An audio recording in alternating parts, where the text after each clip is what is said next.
I really don't want to look up 6'7" though. um.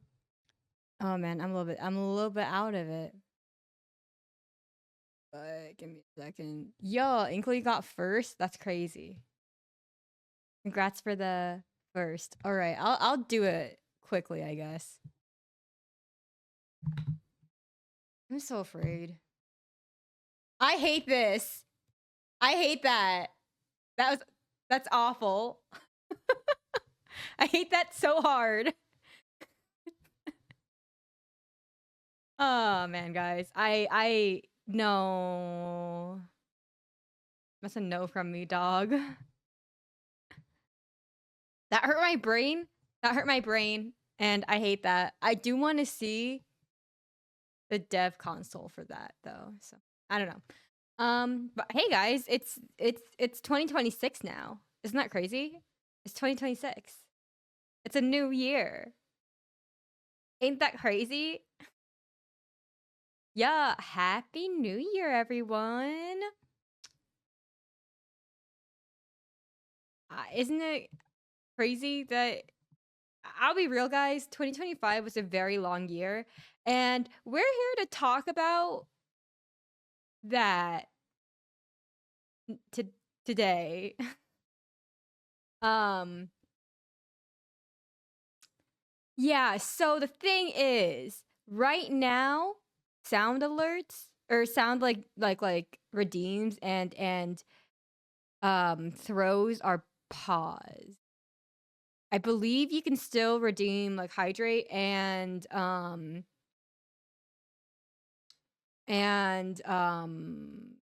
daily discount. It just won't throw stuff at me.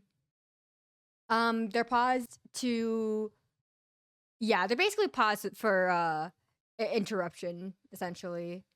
Interruption reasons. Same thing for raids because I don't know. I just feel like we're talking about stuff that's very specific to this channel, to our community.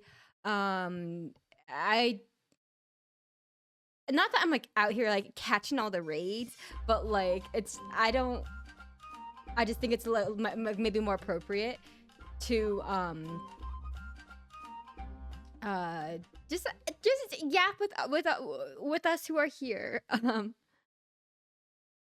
I hope you're having a lovely day too. We can yap a little bit after the presentation, but like I do kind of want to get into the presentation quickly. I hope you guys know I worked really hard on this. I worked kind of hard in this presentation. I was actually low key working on this presentation and the oh, what's it called? Debut slides at the same time. So,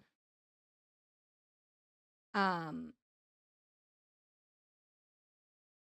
gonna probably transition. And I hope you guys. I had no idea where I was going with like the aesthetics for the slideshow, so I ended up just like spending a lot of time in Figma playing around. We'll get into it. We'll get into it. Okay. Let me switch to it proper and get my notes up that I did not clean up particularly well.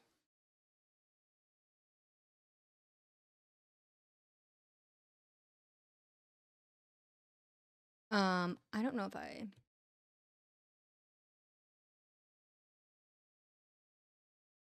Also, I would like to remind I don't think any of us are medical professionals out here in chat. If you are asking a serious like medical question, I do highly recommend you ask not Twitch chat and seek a professional. But also I think the answer may or may is probably no, but this is just a reminder to maybe not seek medical advice from Twitch chat. Putting it out there. Let's switch over. Hey guys, it's me. I'm going to make myself a little bit smaller So you can see all the hard work that I did to make this look nice. And let me turn this off. Ah! I thought I turned these off before. I did not. Ah! Okay, there we go.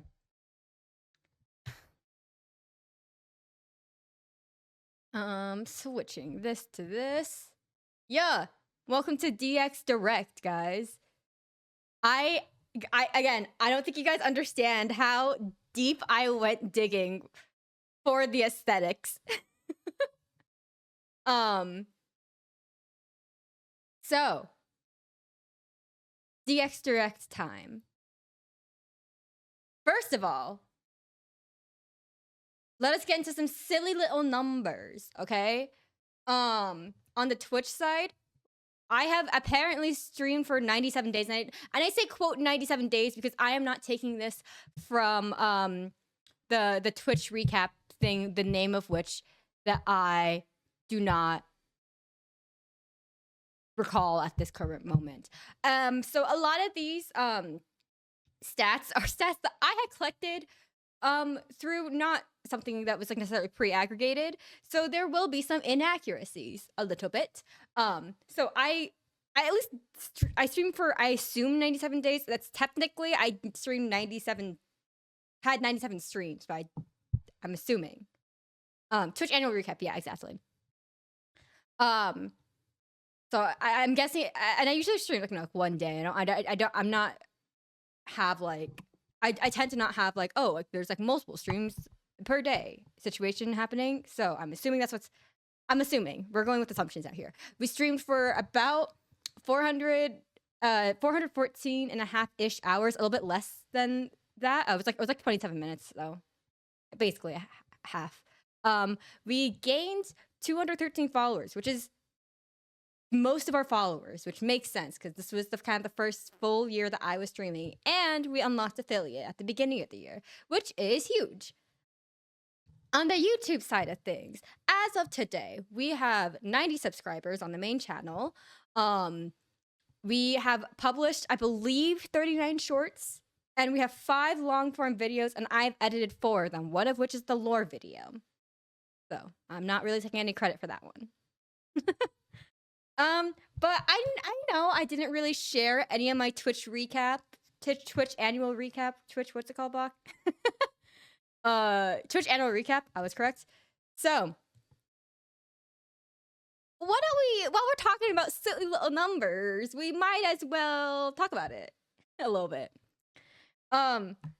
So apparently, no, please note this is from earlier in the year, but these are the stats from at the time. I can't believe I still don't have my cursor turned off. Let me fix that really quickly. I thought I fixed it after last time, but I did not.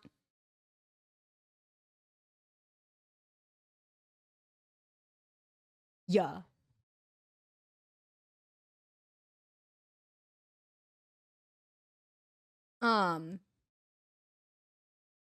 But yeah, I obviously I think the total number of streams and total hour streams are a little bit inaccurate because, you know, the Twitch annual recap comes out like, you know, earlier in December, I think. So these first few numbers are a little bit inaccurate, but apparently at the time you guys watched like what 2,000 hours of me. I'm honestly I'm honored. Thank you guys very much. Top categories that I streamed are apparently art somehow. I really don't know how we got there, like in hindsight. Just chatting makes sense because I usually start off with just chatting. Minecraft, Fortnite, and Pokemon, Scarlet and Violet specifically, all of which makes sense. The part that I'm really personally very confused on is art. I really don't know how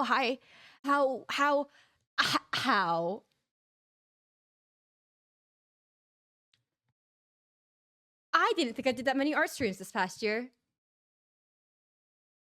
I guess I'm wrong. I don't know, man. I don't know. I would have thought Pokemon would have been up higher, but I'm wrong. But our top stream also apparently reached 93 viewers, and I was thinking about this whole time. Like, I have no idea what stream that would be. I have no idea, like, I have no idea what category we would have even been in. I have no idea. So these are honestly, this is kind of a black box of mystery to me still, and I've had time to think about this.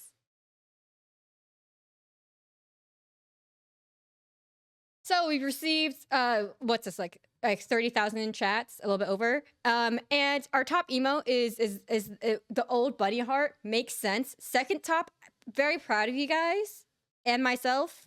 Baymax teabag. And you know, sometimes you can't. I'm glad for that. And I see NC's trying to actively course correct. Oh, what's going on? Actively course correct that right now.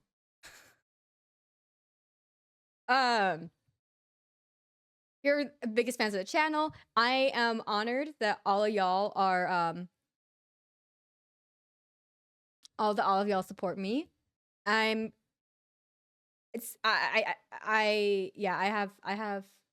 have no words except thank you, everybody.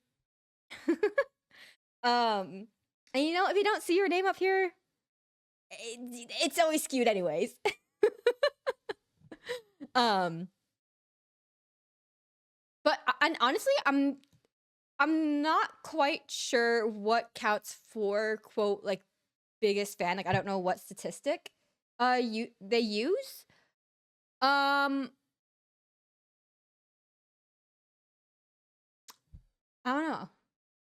But you know, I'm thankful. Now here's when we start to get much more inaccurate. So this is, I know this one specifically uses the stream together function, and I know for a fact these are my for sure the top 4. However, I do believe there is a strong inaccuracy here. So I do believe that the order should be Mito, Crady, Ryusei, Stellina. And the reason is that we have a lot of Monster Hunter Mondays where we're not using the stream together function.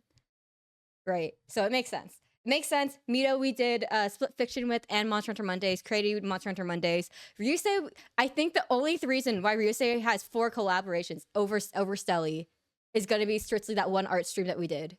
And I panicked like the whole 2 hours. And then, you know, Ryusei, Stellina, Slaymax Squad, what can I say? This makes sense. It's inaccurate, but it makes sense. And I did try to go back to calculate how many like collaborations this should be, but I didn't have time, so I didn't. But also, thank you, Stelly, for the 10 stream streak. That's crazy. And also, Bach for the 20 stream streak. I hate that. I hate those words altogether.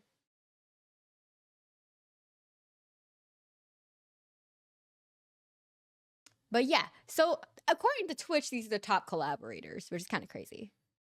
Actually, no, this is the only thing that so far that has made sense to me. I'll be real. Moving on. We received 7 raids. It's kind of crazy that it is a 3-grade tie for the top number of people who rated me. I'm realizing why. Hold on. I'm realizing why things look fucked up on your guys' end. It's 'cause I still had the window chroma keyed out from debut. So it's okay. So I don't really know what's going on. Is top 3 7 in total? I think so. I think this is 7 users, I would assume, because altogether we are exceeding 7 raids. So maybe I just misworded it.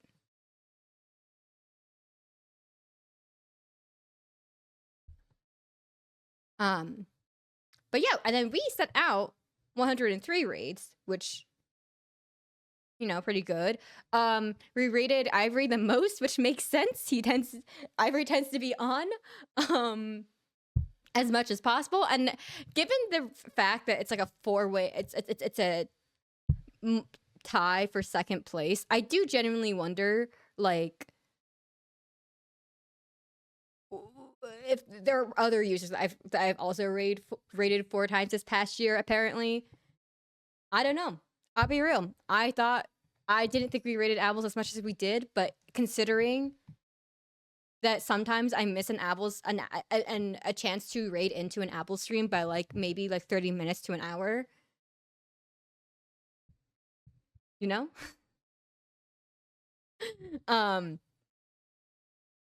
Clips. Apparently there are 47 clips made of the channel this year somehow, and I found that number crazy like high for some reason. Like I'm like, I'll trust it. That's kind of crazy.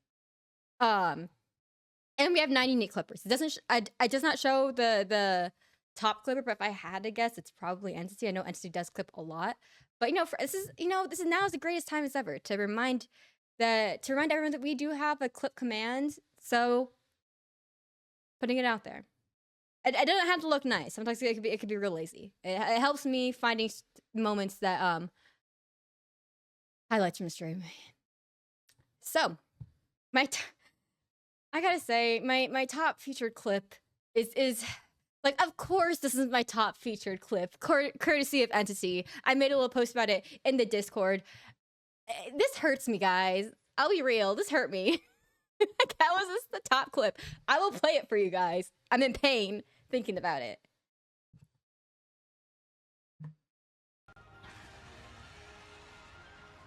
Oh, okay. It's disagree. Thanks for. Oh, sounds aren't happening. Hold on. Thanks for that one. Hold on. Sounds were not happening on that, were they? Let me fix stuff really quickly.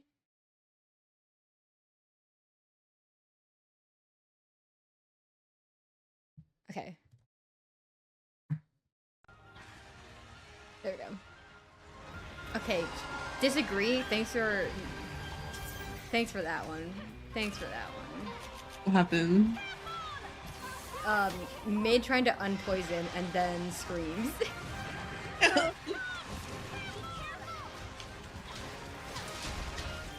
Okay, one good thing about the Switch Act is it has a big upswing. Fuck! You gotta be kidding me. Yeah. How am I here again? No. How am I here again? How am I here again? How am I here again? That's okay. Oh my god. It's gonna the big lamp. How am I here again? You got you have what? Oh no! Oh no! Oh my god, your death pose! Oh Yeah. It still hurts me. It hurts me deeply. But if anyone is wondering where the dead emote comes from in the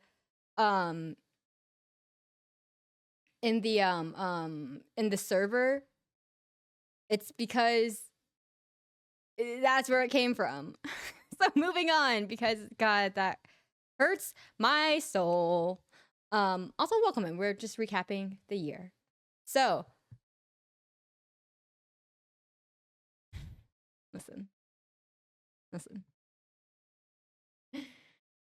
Okay, so as of Twitch annual recap, we had gained 219 new followers, 35 subs, 3 hype trains, and you guys apparently spent like a little bit like almost 78,000 points here, which is kind of crazy. Y'all are throwing lots of stuff at me. Obviously, I think that the top 3 categories have changed in the year of 2025 since annual recap happened, but I don't know, man. I am afraid of the points spent category for next year. Let's talk about some.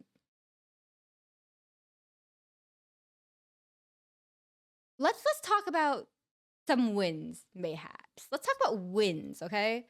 So, on the YouTube side, it's short, I promise. How many of 77K was head pats? I don't know. Probably a lot.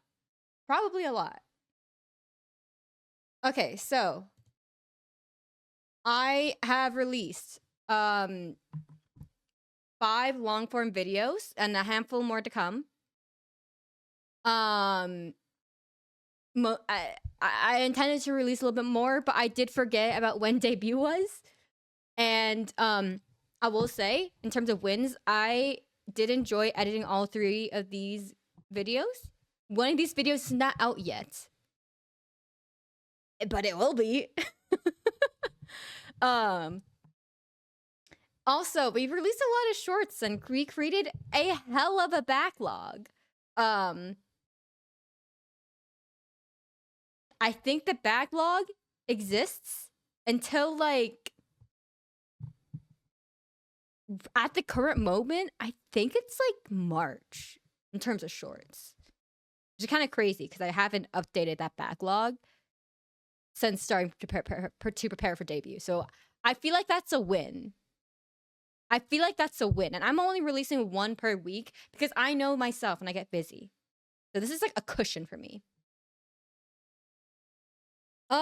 However, on the other hand, in terms of long form videos, today I learned that I hate editing. I hate editing. These are 2 of the videos that were really hard for me to like edit, like to chain myself down to my desk and edit. And part of it was just like a kind of, I wouldn't say burnout, but it definitely stems from like what ended up being a lack of interest in the project from like a personal point of view.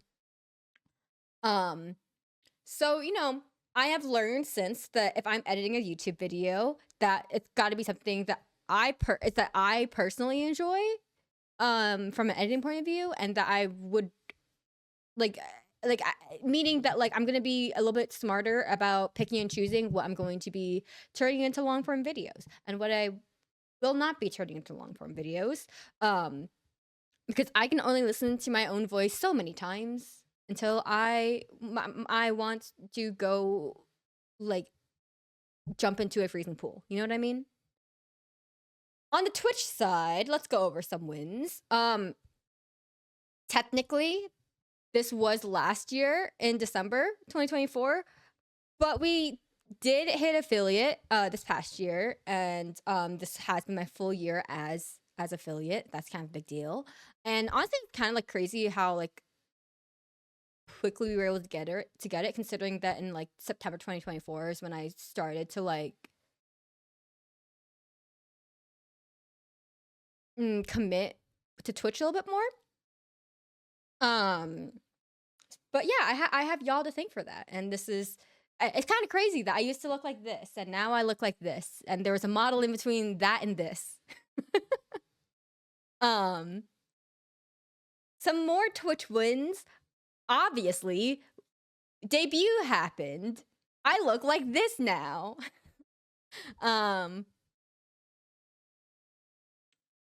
You know, it finally happened. I was very nervous, but you know, I think it was ultimately successful. I'm very thankful for all the artists who were working with me and who were communicative and able to get stuff done on time. Very thankful. In terms of like my you know, like the model, right? Rig, Birkin Studio, Art, Solely Soul. All the other credits are in the panels, and I do know that for a while that spreadsheet had some permissions issues. Those permissions issues have been fixed. Thank you, Inklypuff. Some more Twitch wins. I would like to say that it was a big year for personal growth here on Twitch. And I feel like I can kind of trace it by like my personal like confidence and success by the collabs. And I feel like of this past year, and I feel like the one that like really kind of kicked it off was the Pokemon game show from February. Does anybody remember that? I organized this with Mito Crady Avils and Inkly. It was kind of like the first collab that I organized, kind of the first like collab I participated in, really. And besides being like genuinely fun to organize, I do feel like this collab kind of set off It set a tone for the rest of the year for me in terms of streaming. And also, I do think it's kind of crazy that I think all these people I have become like better, like, friends with. Like, I these are people that I talk to like outside of stream. They're sometimes if we don't do a Monster Hunter Monday, it's because me, Greedy, and Mito just want to yap offline. But I yap with Apples when we're both free. Inkley and I are also always busy, but we still meme in other Discord spaces. It's very awesome. But yeah, I think this also proves to me that like this is something that like I can do, right? This is something that like Twitch is something that like I can do, if that makes sense. We'll get into it a little bit more when we get to the plans for the year section. But overall, we ended up having a handful of collabs with friends, and I did make these most of these thumbnails up retroactively. Of course, we had Jackbox Game Night in November. We have the Slaymax Squad series of 2 streams, I think it ends up being, with Stelly and Ryusei. We have unofficial game nights with like what my brain calls the Fortnite crew. But it's Zero, Entity, Leo when the time allows Leo to, because we live in drastically different time zones. Entity and Paradox if they're available. That kind of. Obviously we got the Monster Hunter Monday. We got the Brain Wreck crew. We did Split Fiction with Mito. Very awesome. There were also just some other just general one-off collabs. I feel the need to shout out, to make reference to. First, hold on, so we ended up playing the cursed ass password game with Inkley, with drinks, and Paul is the worst, and I hate him, and GeoGuessr sucks, and the fucking chess notation, I can't. Okay, I'm gonna stop crashing out, but that was the time. We spent, I think it was 2 hours with Ryusei drawing, and the entire time, or at least for the latter half, Ryusei was just psyching me out. I went back and looked through the VOD, and I was like, why? Knowing what was going on his screen now, and the words that he was saying, genuinely panic. Okay? Kind of funny though. But most importantly, I do want to shout out Inkley and Wispin for the Minecraft SMP from back in the summer. And you know what? I'm gonna give myself a pat on the back here, okay? At the time, like when I was invited, first of all, I was sick as a dog when I got the invite. I was sick as hell, and I wish I could blame my coworker, but I think I just got sick, unrelated. But I challenged myself to try to be social with other people. This is a year, a big change for me. The first year as an mod on Inkley's channel, and meeting new people that way, and very anxiety inducing. If you know, like I was very terrified of like all of the other mods that are there. And now it's funny now knowing like my current relationship with all of those people, like at the time, you know what I mean? So I just gotten over that like anxiety from like interacting with them via like Fortnite and goofing off and being silly and goofy, and then being kind of put into a situation where, oh god, I don't know anyone again, oh no, you know what I mean? And now being like, this is how. Hey, Bella, knock it off. This is this is how we met, like the brain wreck crew. This is how this is how I met Kuvar. This is and other people that now we like regularly like talk to or are able to raid, or I'm like sitting in their streams. You know what I mean? And I know I can come off like as like quite so. Apparently, I come off as like quite social sometimes. But I don't know. That was just very like anxiety inducing for me. I was like afraid the whole time and panicking the whole time. The first time I like really talked to Wispin and Ryusei like offline, I set both of them on fire in the server and killed both of their birds. And then Wispin died. And now it's funny, but like it's also not a great first impression. But yeah, I don't know. I'm glad that, in the end, I just want to reiterate, this was like again like proof to me that like I could do this. Wispin said that was the best intro ever. I do wish somebody were streaming so that we had footage of it. But on the other hand, I do need to emphasize how stressed I was. I was testing new mods, or the new mods in the server, because I had never played around with those mods before. And with the backpack mod, I had realized that you can drink lava. However, there are 3 like toggles on the hose that you can like do, which is drink, suck, and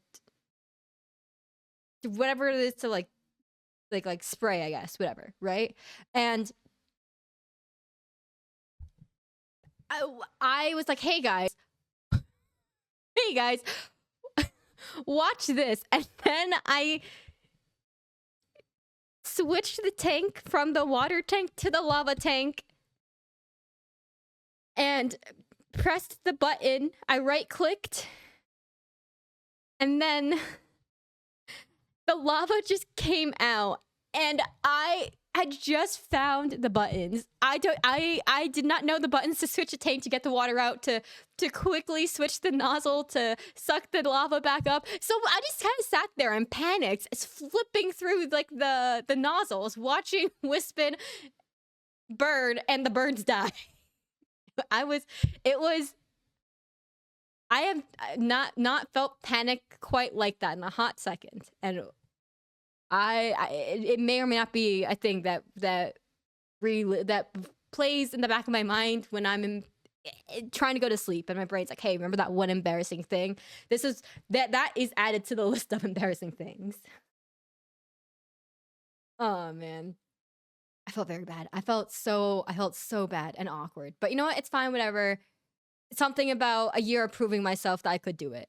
But I do want to shout out people. I'm trying to get back into the mindset of DXDirect, and I can't. It's just so distracting. Knowing what happened is just so distracting.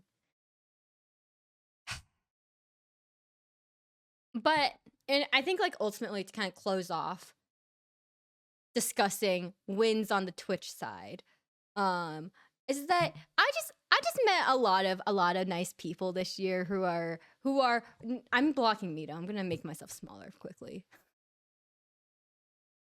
Yeah. Yeah, I don't know. I met a lot of nice people this year, and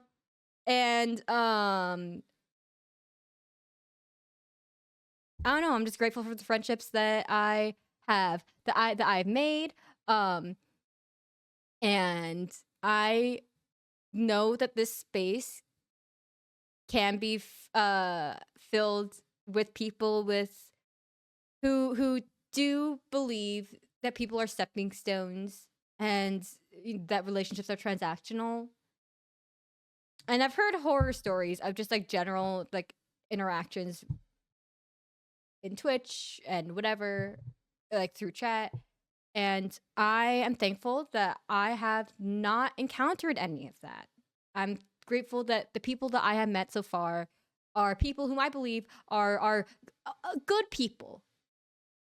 Good, honest, nice people. And I know that sounds very pathetic and sad in a way that my expectation for humanity is like in hell. But you know what? Sometimes that's all you can ask for. And honestly, I'm grateful for all the silly times that we had this past year, and I hope that we can continue to have um more silly times in the future. Hopefully no more password game though, because y'all are great. I would not do that again though. I'm gonna make myself big again. So those are the wins. Let's talk about some not wins. So I don't want to be that guy, but this year has been a little bit more of a struggle with my mental health. And it's kind of weird because it was really like when I look back at it, it was really the bookends of the year that like were messing with my mental in two very different ways. And I'm not going to get into it, but like towards the end of the year, I did start understanding what other streamers meant by comparing themselves to peers, and looking at numbers more. And one win is that I had the ability to tell myself to knock it off.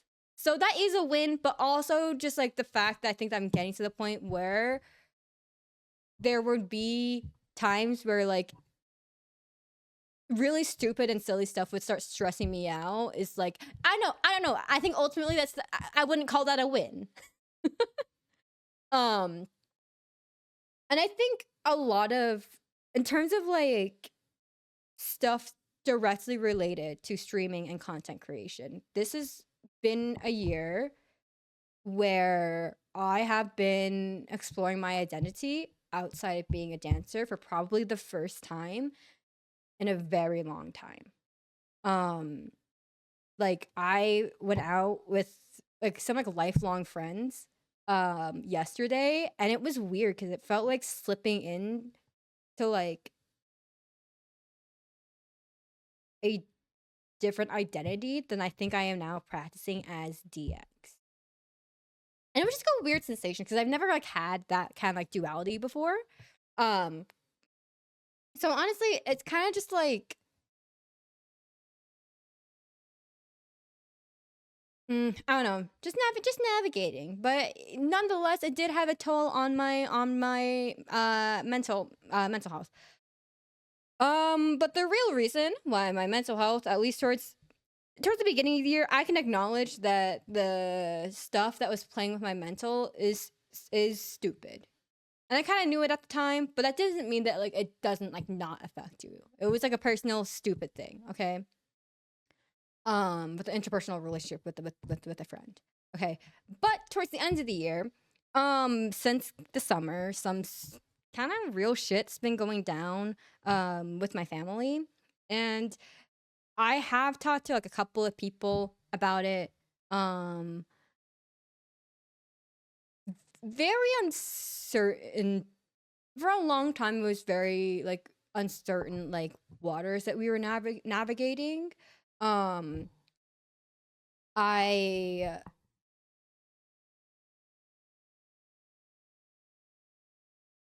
I am figuring out. I'm dealing. I'm dealing with it better now that I'm like many months into the situation. But this is just the beginning, and I do fear that this is a situation that will continue to develop throughout the coming years. Like it's hard to talk around it because I don't want to. Okay, the main point is that like shit's going down and it sucks. Okay, and yeah, just a not win. Just it wasn't a win. It wasn't a win of the year, and we'll leave it at that. So let's move on from that and talk about plans for the year. So in 2024, I think my mindset in terms of streaming was like, what is streaming? Do I even like this shit? You know, I was very wildly inconsistent with streams. I was a face cam streamer for like a hot minute there. I found out what VTubing is. That's kind of crazy. And I was just in a personal wise, I was just in a really weird spot. 2025, the mindset in terms of streaming mostly evolved into wait, I think I do like this shit, but low-key is kind of a lot of work. And you know, I properly became a VTuber, and that being I was not a face cam streamer. We upgraded to the customizable model, and now we're here. I started this past year to like really commit to like kind of like trying more. You know, as seen reflected in shorts and a couple of long form videos here and there. You know, started to push out YouTube content. So that's another way to phrase it. And you know, I don't know. I feel like I'm starting to have some stuff figured out low key. So looking ahead into 2026 this year, but the mindset right now is, you know what, guys, let's grow together. You know, I want to find some sort of balance between long forms, long form content, streaming and then simply not working on anything for stream or any content. I want to figure out what that balance looks like for me in this upcoming year. And theoretically, I would like to be more present on Blue Sky and Twitter, but I do slash Twitter, whichever one, probably more likely Blue Sky. But I do believe that is a reach. I can acknowledge that that's probably a reach. I kind of want to, in short, I think I kind of want to like, I don't know. We're figuring stuff out more. The goal is to figure stuff out more in 2026. So here are low-key kind of my goals for this upcoming year. That is to lock down on branding a little bit more. And by like lockdown branding, I mean like I want to have a name for the community and shit. You know, this will translate more into Discord more than anything else. Like I think it's funny to ping you guys as chat in Discord for live alerts, but like the other stuff, I'm like, I don't know. They're all placeholder names kind of right now, and ever since I set up the Discord server, and if you had been around for like a hot minute in the server, like you will notice that there have been changes that have been made in the Discord server, and one of those changes that needs more time to cook in the brain is branding names stuff. I don't know. You know, I don't know. I just think it'll be cute. A personal goal, I would like to dedicate days to where I'm not working after work. I work at the current moment. I work full time Monday through Friday, and then I work Saturday and Sunday to teach dance, and then I start working again on Monday. So I'm kind of like not getting a break, and then on top of streaming, right? This means that I am doing a lot of work after work, if that makes sense. And I want to dedicate days to where I go to work and then I come home and then I don't do work. I can turn on shitty episodes of Grey's Anatomy and skip through all the boring parts with no guilt. So I need to find that balance. Another goal on the Twitch side is that I think this past year I figured out that I like planning events. I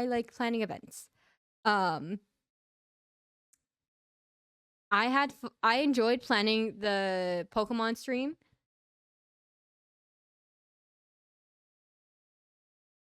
Like back in February, and I would like to plan another event like that. And actually commit to it. I usually throw around ideas, but then I don't commit to it because I'm like, oh, I don't want to ask them.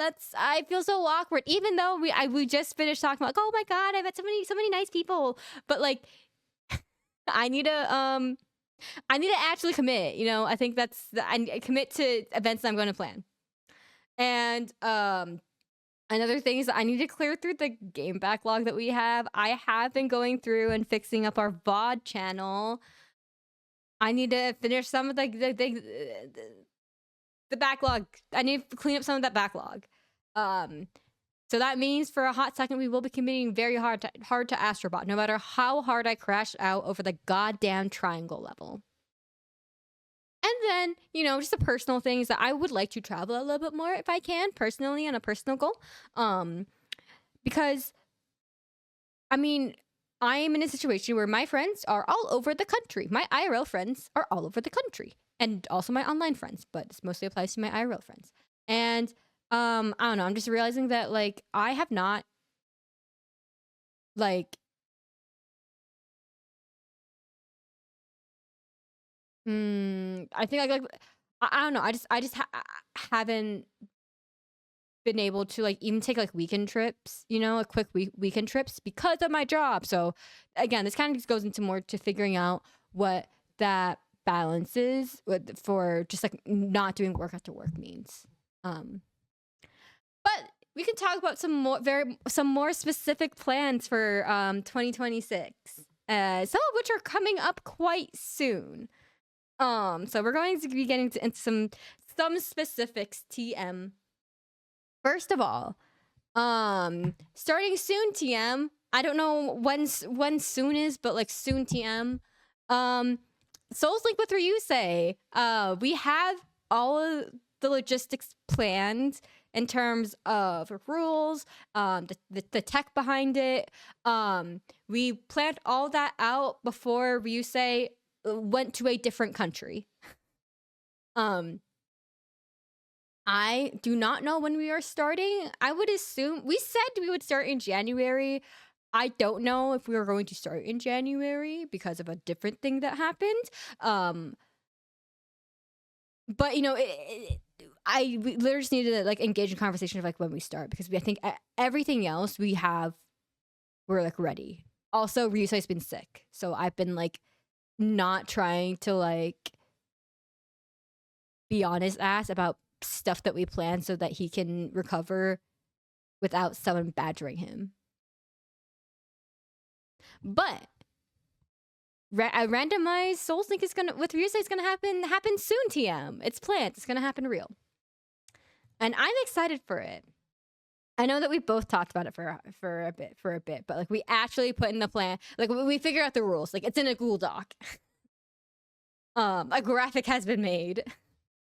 Also coming in February is, I know I'm gonna get flack from like I'm gonna get, I won't say flack, but like I know Inkley may or may not tease me about this. However, a 24-hour stream may or may not be coming your way in February. I was kind of like bullshitting when I first brought up this idea in like the summer. But it's kind of becoming more of like it's gonna happen now. I do believe, actually this is not my news to share. However, I'm planning this. I'm planning this in a way that hopefully that I don't look like I'm about to cry and also die at the end of stream. This also means if you are a streamer friend, you might get a silly little win to me. You might get a silly one to me for / a Google form, depending on how I need to talk to this other person really quickly about some stuff. But you may be hearing from me about this 24-hour stream soon, TM. But yeah, I'm planning this shit as much like down to like we're not doing just 24 hours we are planning. I'm trying to plan it to like be so that I am like at least like changing like activities like every like 2-ish hours, so that like mentally I'm not just like, oh man, we're looking at Minecraft again, or like, oh man, you know what I mean? Just so that like I think that will help like my brain like be awake and alert a little bit better, and come the late hours. Come the late hours. And if I hate it, well, this will be the first and last 24-hour stream. Who knows? Also coming in 2026 is more Kingdom Hearts. One of the reasons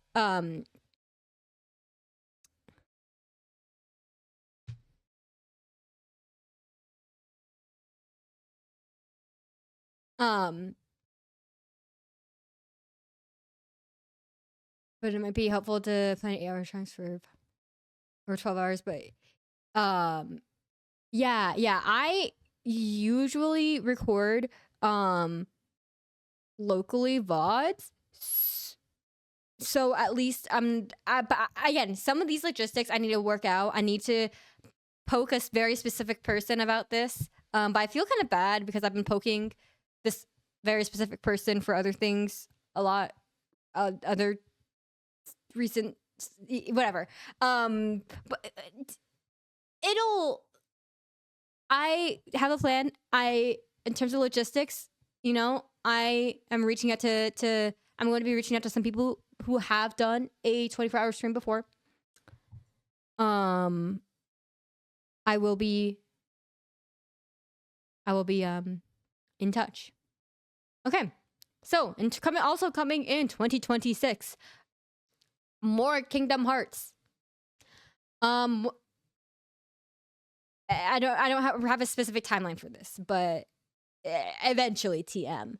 The next like slideshow recap that we have coming up is Kingdom Hearts 358 Days Over 2, which is the DS title.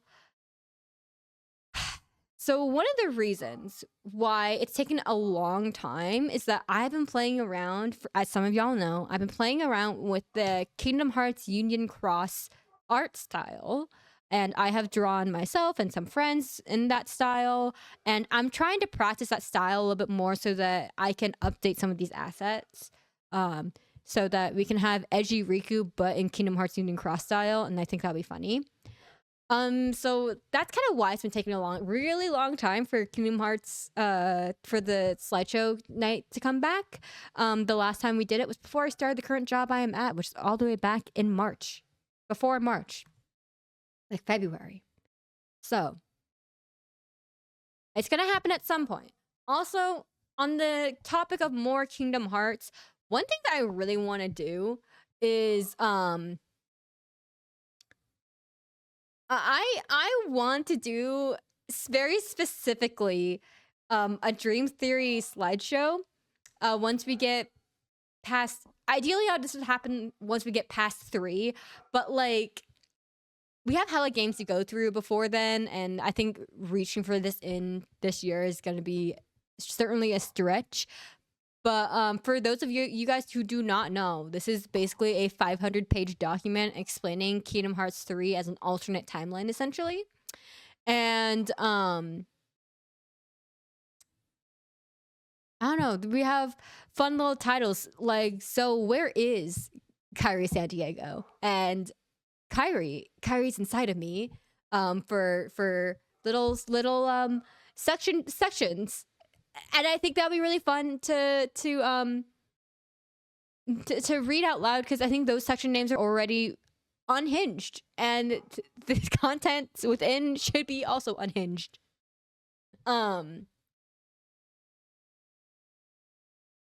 Now, shifting more towards the end of the year, I want to do a little bit of a Yebing birthday event.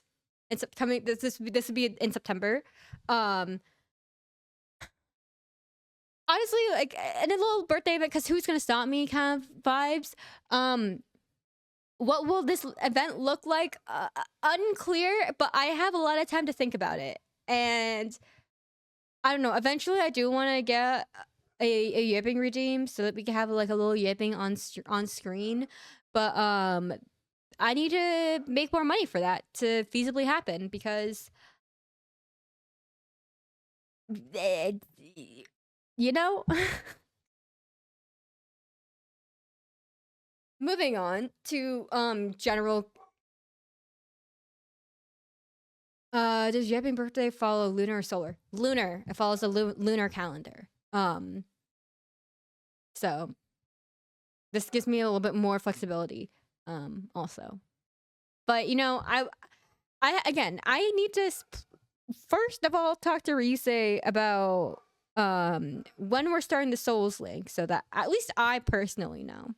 And then also talk to my other streamer friend about a very specific 24-hour stream thing event and plan that stream also before we even get to like March. So, and ideally Ryusei gets better before then. But yeah, so I don't know, maybe we can fundraise if I feel comfortable enough. We can fundraise to maybe make a yabbing little guy redeem. I don't know. I have time. I hurt my jaw saying that. Around here we play lots of games, as we all as you well know, we play a lot of games, and here are kind of just some general games that I to expect ish, kind of. Depending on Rhythm Heaven comes out, I do plan to play that on the channel. Probably, actually no, let's go about it in a different way. Later this month, we have the Animal Crossing 3.0 update. We will be playing that. You guys will get to see what my island looks like. Yeah. I think Leo and Etsy are maybe the only two people in the room right now that know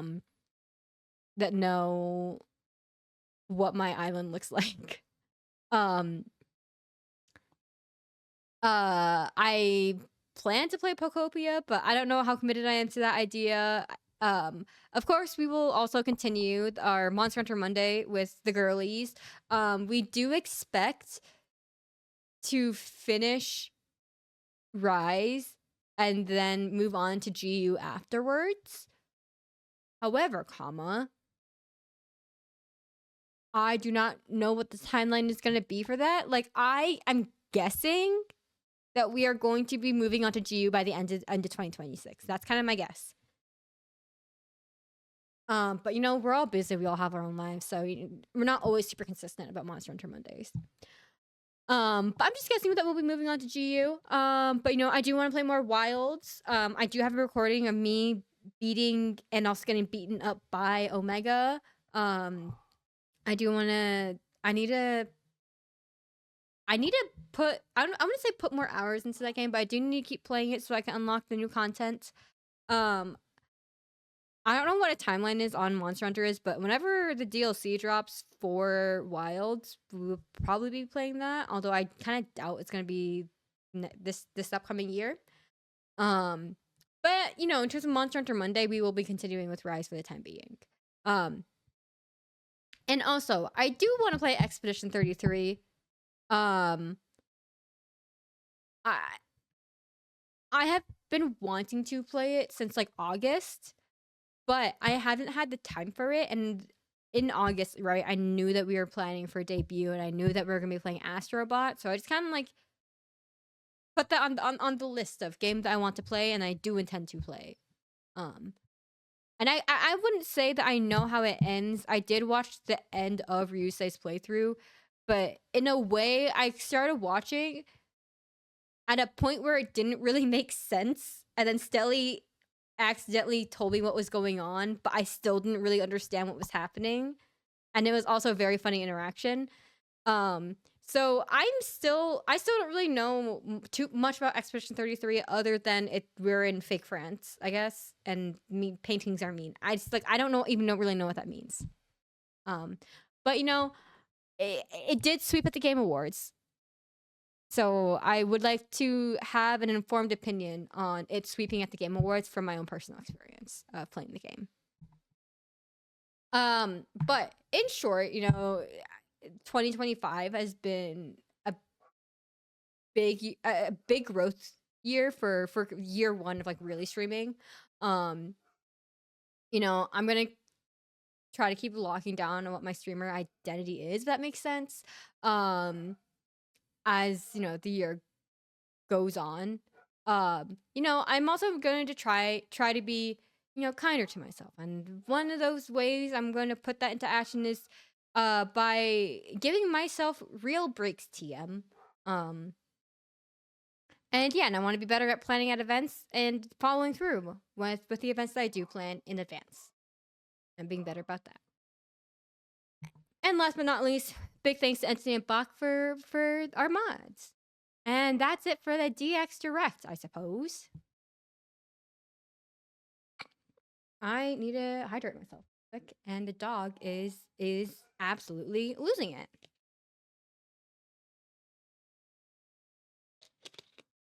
But yeah, thanks for tuning in and listening to me talk for like an hour straight.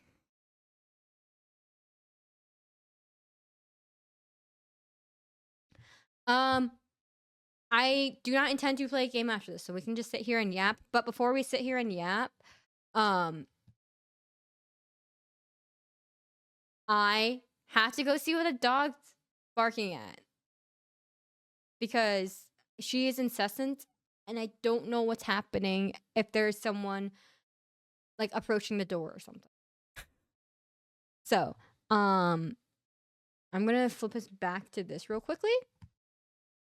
And then I'm gonna put us on a BRB super quickly. What am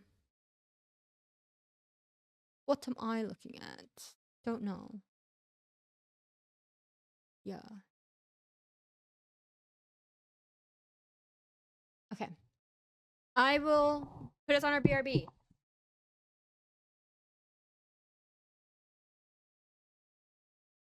I'm back. I drank a lot of water and I'm back now. And you should be able to throw stuff at me. Both self-care and what's it? Daily check-in should now allow you to throw stuff at me again. PM.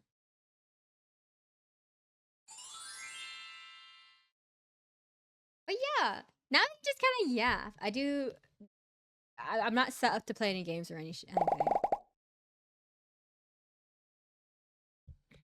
So how was your guys' New Year though? How was it for you guys? I, for one, watched shitty episodes of Grey's Anatomy, and I do mean shitty episodes of Grey's Anatomy because it was like the episodes like right before Christina leaves, and like I think those are like a shittier episode of Grey's Anatomy.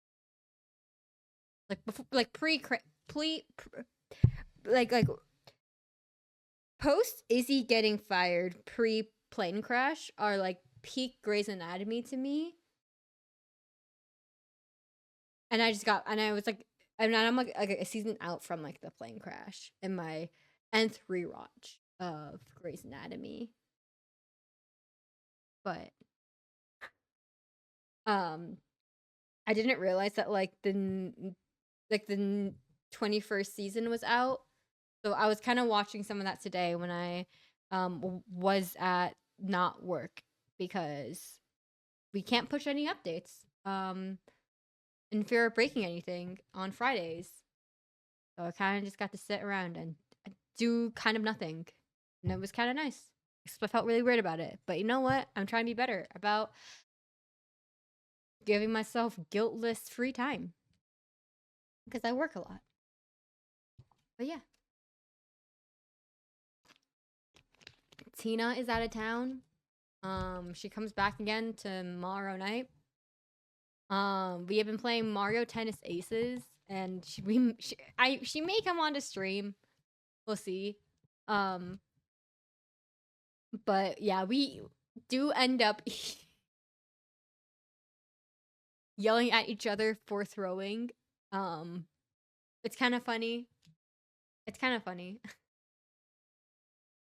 But yeah, I don't know. How did you guys spend the New Year's, TM? How did you guys spend the New Year's, TM? It's like I really didn't do anything. Yesterday I went out with some friends and we looked at my friend is living in a cave house.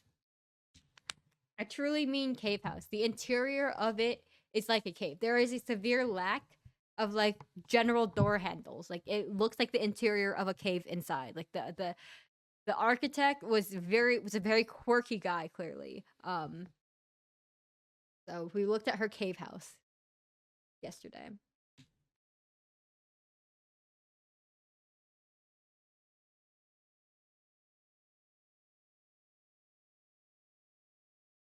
But yeah, honestly, things have been so chaotic on my end that like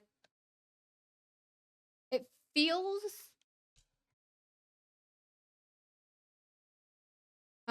It feels weird to that it was the New Year's in some way. Like, I don't know. It didn't feel like New Year's in the DX household because things are super chaotic and very crazy.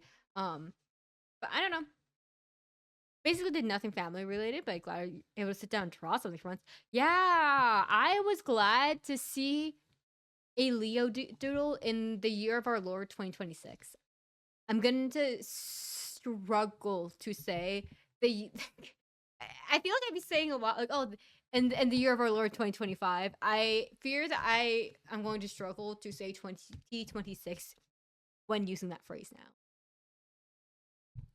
But yeah, it's cool to see you get back into drawing. I feel like I don't know. I'm glad to see that you are slowly getting back into it. I know that you've like talked about having like art block for like the past like couple years. But it's nice to be able to see you try to come out of it and see like a natural doodle per se, if you would. I think Winter Miku is out of Fortnite shop now, I believe. Did anyone give up and purchase Winter Miku? Because I can say that I did. I did purchase a Winter Miku.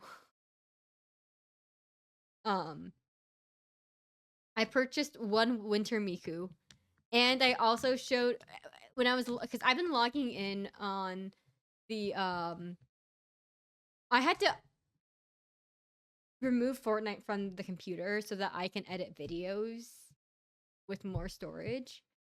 So I've been logging in for like Winterfest on the Switch. And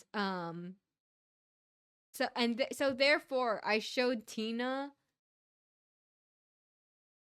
the repo bot doing gnarly in Fortnite, and she hated every second of it. But I don't know, man. It's awful, but it's also kind of funny.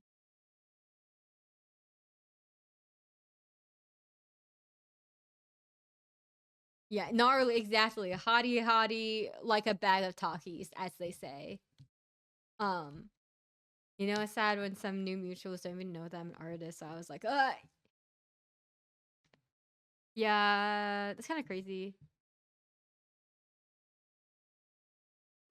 That some people did not know. Like, I don't know, but I feel like that similarly, because again, like I've like identified myself as a dancer the whole time, and like yeah, I talk very liberally about it, but like I don't know, it's weird to be in a medium where it's like that. I can't really define myself like that. So I get you. I kind of get you. I can understand you. I'm legit. No. No. The clean. No. No, but you're no.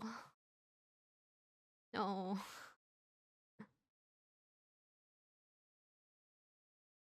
Man. Hottie. Yeah. I the clean version hurts me, and I'm getting that Google ad. The gnarly Google ad. And I'm like, I understand why it's the clean version, but I hate it. I also didn't know that talkies were a brand. I thought I don't know what I just didn't think they were a brand. My bad. In the same way that Kleenex is a brand. Okay, here's what I think happened in my brain, right? And we all know how Kleenex is a brand, right?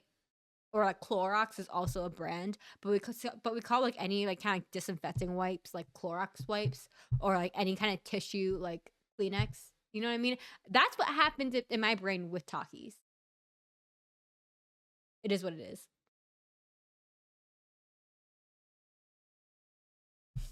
But yeah, I'm excited for. I'll be real. I have not been able to get into this into the current season of Fortnite. Like, one, bring back surfing. Two, I don't know. It's not calling to me. Sadly, it is not yet called to me. I'm waiting for the season to call to me before I I don't know. I mean, like, yeah, we could still surf, but like, I hate that it's rarer. Like, they should have just full committed to no battle bus this season. If they can commit to a full season of Simpsons, to a full season of Star Wars, they can commit to a full season of surfing. That's all I'm saying. But DX, you can still derive the reboot fan off of a clip. That's true, but I fear that multiple people in chat, not gonna name names, hate the way that Baymax drives. So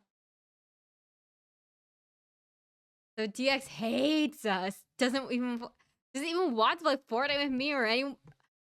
Okay, no, never said that. I still boot up Fortnite when chat says boot up Fortnite, but like no one has said boot up Fortnite this winter so far. Therefore, I have not booted up Fortnite. I'm just saying that I am not taking the liberty of playing Fortnite. I said it an hour ago. Okay, but like I also started stream like an hour ago. Okay. I'll be real, guys.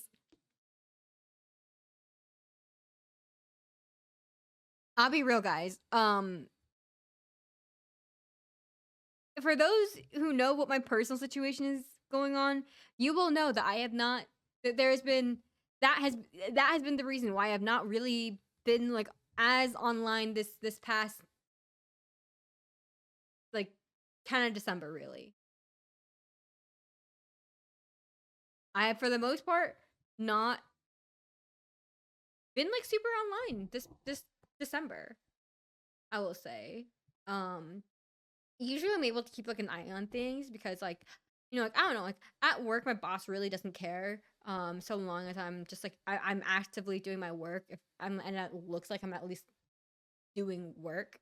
My coworker, there have been multiple times where he works with one screen, by the way. So because he finds multiple screens quote confusing somehow. Please mind you that this is someone in their 20s still that we're talking about. And one screen caveman. Exactly, Bach. Exactly. So this means, however, he will use his work laptop to watch Twitch streams on full screen, which is a choice because I think if you had a Twitch on your work computer on a separate screen and everything else, like it's clear that you're working, like that's like certainly a choice, but like it's kind of it's a choice, right? To do it on the work computer, a choice that I wouldn't make for myself, but like my boss is logged into his personal YouTube account on his work computer, so I don't think my boss would like get him for. But it just looks like he's like not working. You know what I mean? Like, and he's like, and he insists on being in office, famously so. So I don't know, man. I don't know. I probably always enjoy the streams whenever. Yeah, I like being regular about it because it does help me keep like to a schedule. I would say I like being regular about my stream schedule. But yeah. I would rather perish than log into any of my accounts on a quote public computer. Hell no. I mean, I wouldn't necessarily call the company computer a public computer because we, at the end of the day, like it's company property, but it's not like public property. But I do get what you mean. It's definitely a choice. But this means that if I'm, if I follow, if I pop up in in anybody's chat while I'm at work, I'm on my phone. Putting it out there, I'm on my phone or I'm at home. and therefore I can have my personal laptop going. But even still, if I'm at work, I'm still usually on my.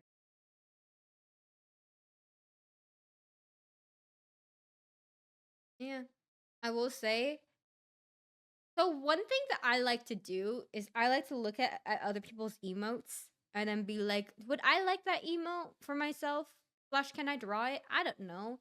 And I've been looking at like the Genshin Impact emotes to give me inspiration.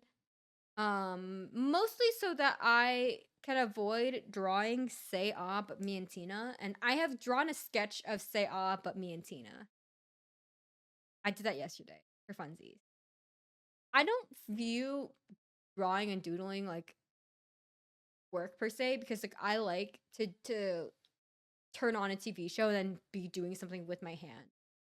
Which is kind of why I do not anticipate a lot of art streams this year because I just like to either be in a voice call and whatever and like draw or whatever, or like I don't know, like art tends, for better for worse, in some ways is like my micro activity to so that my attention can be fully on something.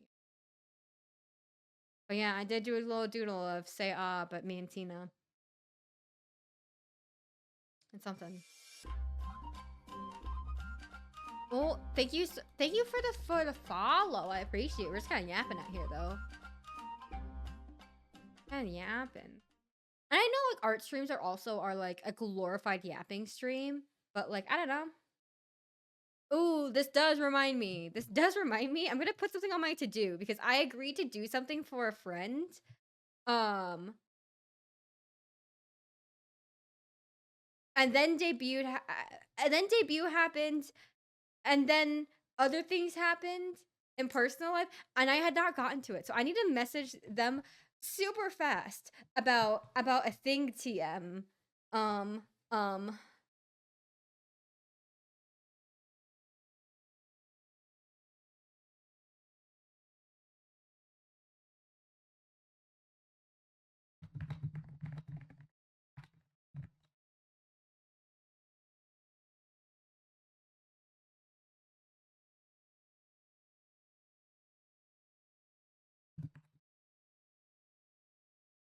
it's been a month since I agreed to do this thing, and I just totally forgot about it. But I sent the message, so it's out there. TM. Um, I'm simply a snail when drawing. Honestly, same though. I'm also very. Well, I mean, I can be fast if I like have the right show on. Like honestly, Grey's Anatomy. Okay, can I talk about Grey's Anatomy? Can I talk about Grey's Anatomy? Because that's what I've been watching. That's what I've been listening to all day. When I was not working because there was kind of not enough work to do to sustain 8 hours of work. But man, I'm really only kind of watching because I want to see what they do with Ellen Pompeo. I'm leaving. Considering the fact that like Ellen Pompeo allegedly is not on the show, but is still like on the show, like the season, like season 20 is the season where Ellen Pompeo is like, officially like stepping back, and like the season opens with Ellen Pompeo in that episode. Like, girl, your Meredith's last episode was last season. Why are you still here? You know what I mean? Um, So I'm kind of just watching to see what happens with Meredith Grey at this point, and because honestly, oh god, what's his name? Uh, Shum, what's his name? Harry Shum Jr. Going from Glee to Grey's Anatomy is a hilarious pipeline. I don't know. That's kind of it. I don't know. It's no one. Tina has been like, oh, I'll be willing to rewatch Grey's Anatomy again. So like she's starting her rewatch again. I don't know, man. I'm just like not I'm just not invested enough because like I like I've been skipping. I got to like halfway through the new season, and I know they're letting go a lot of like cast, um, because they can't they're unwilling to pay those people the rates that they need with the stars that they have and the cast that they have. And unfortunately, the characters that are being like cut are characters that I was invested in, so I just like don't care now. No one cares, but I just needed to complain about this. But yeah, I don't know. Grey's Anatomy, guys.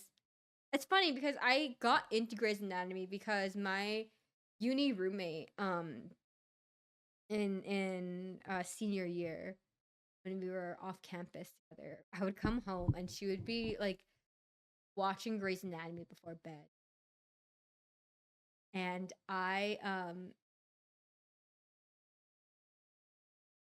got invested. So then I started watching Grey's Anatomy, and now multiple years later, here I am rewatching Grey's Anatomy. Bro, those clips you sent me, I need to unsee them. Okay, here's the context, guys. In a Nova stream, for some reason, the Grey's Anatomy musical episode got brought up by me. And Nova was like, "What are you talking about?" And I was like, "I got you." So I sent Nova some clips from the Grey's Anatomy musical episode, and they're really funny. Nova reported that they laughed at all the parts that I also laughed at when I first watched it, and I don't think that they meant to make those parts funny. Like whenever I don't know what his name is, Kevin something, the guy who plays Owen Hunt. I don't think he can sing, but I think he can play guitar, so I think he is musically inclined. I don't think he can sing. But whenever he starts singing, like I start losing it. It takes me out of like it takes me out of it every single time. I still have in my brain that damn hot dog TikTok you sent in your server, Nova. Oh no. I did not see this hot dog TikTok and I'm afraid.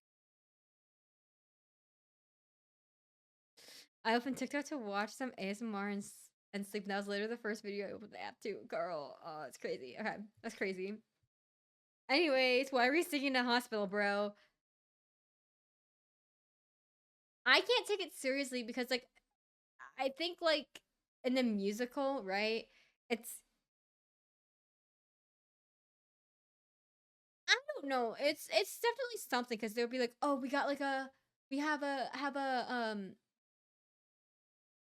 someone who's in the, like we have someone who is in a very bad car accident. Okay, like it's like crazy. They are moving her from the like the ambulance bay to like into the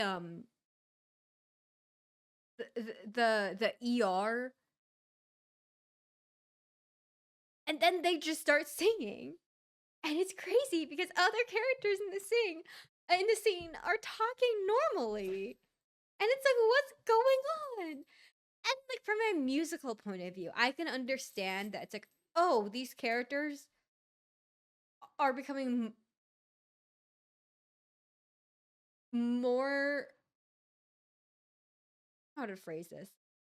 But the singing to me represents some degree of emotionality, right? I think that's a very classical musical like thing to talk till you sing till you dance. Escalation of emotion. However, comma, in in that first song that everybody's that like once they're at the hospital that they sing, the guy who plays Owen starts singing and he just can't sing well enough for me to take it seriously. I'm already on the edge when they start singing, but like I really can't take it seriously once the guy who plays Owen Hunt starts singing. Crazy.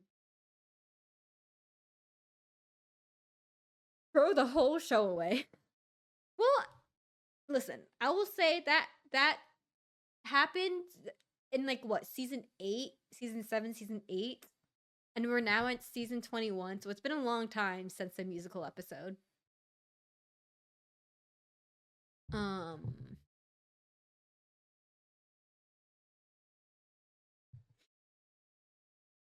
Also,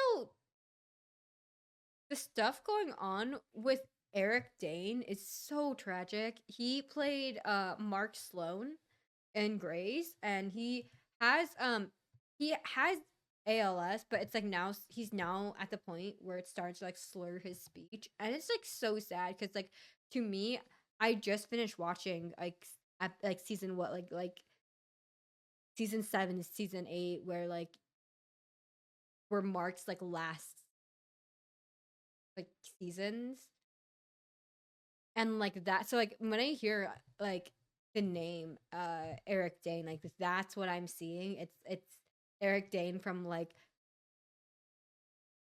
2000. Oh, I don't know, hold on, we can look it up.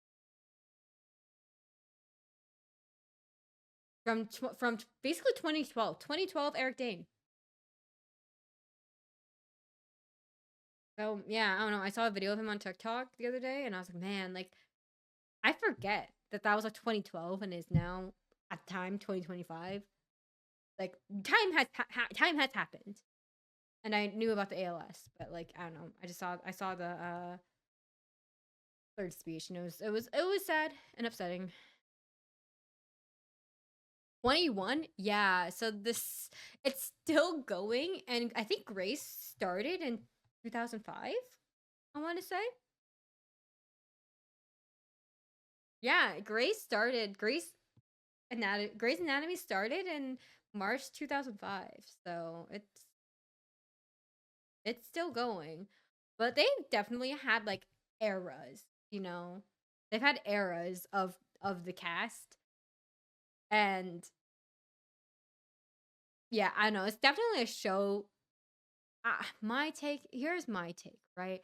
My take, it's Grey's Anatomy. The show follows Ellen Pompeo's character Meredith Grey. Obviously, the show is like also referencing like Grey's Anatomy, like the actual I think it's a book, but also like Grey's Anatomy because Dr. Grey, right?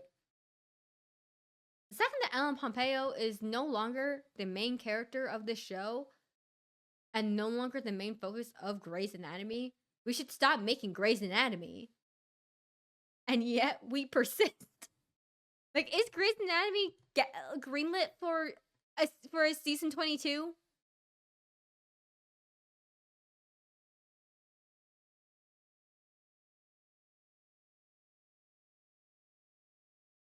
Or sorry, season 23, because I'm watching 22 right now.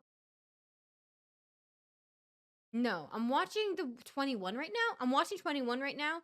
Season 22 is greenlit.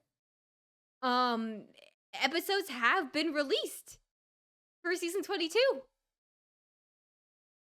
What else can they possibly? Kevin McKidd. That's what his name for the guy who plays Owen Hunt. But like, I don't know. We're producing less and less episodes as time goes on. Like, season 20 was 10 episodes, but that's mostly because of the writer's strike. So I guess that's fair enough. But like season 17. Okay, this was the COVID episode, COVID season, but that had 17 episodes. This past season though, or the most current, not the most current one, but like the most current one on Netflix.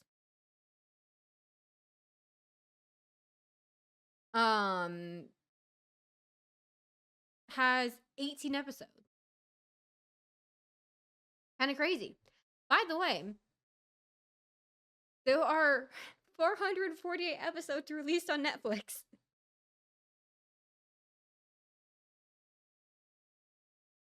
So,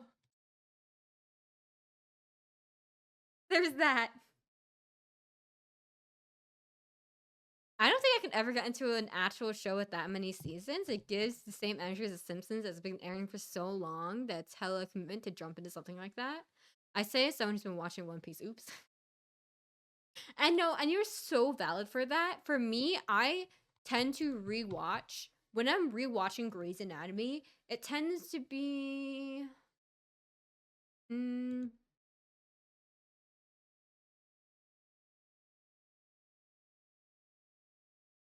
season 6 through a little bit into season 9. Like these are the seasons I will rewatch because that is like the main cast that I'm like, yeah, you know. Um, but I kind of want to see what happens to what's his name? Harry Shum Jr.'s character. So I'm half-heartedly watching. And I do emphasize half-heartedly. Bro, it's different anime to live action IRL stuff. I agree. I don't know, man. I don't know. I feel like for the most part, I just like don't watch a lot of animated stuff for the most part. And I feel like that's definitely something that I've also noticed, like in the circles I run in, is that I don't watch a lot of anime. Like I'll watch an anime. Like I am watching Free Reign right now, kind of. I guess. So it's been I don't know. But like I don't know. Like I won't like. How is it? I'm only in episode. I only finished episode 1 so far. So I'm watching it with a friend, and the holidays happened. So we only got through episode 1. So I don't know. I'm expecting a lot of people to not be alive by episode 3 though. Hey yo, thought I'd just pop your ill ass in here for a bit. Hi Spyrus. I can't believe you're sick again, I'll be real. That's a good anime. I have not again, I heard that it's good. I know nothing about it. But I made my friend watch The Good Place. And then they were like, "Okay, well now we watch Free Reign." And I'm like, "Okay, I didn't get it. I pushed for The Good Place so it's fair that you get to push for Free Reign."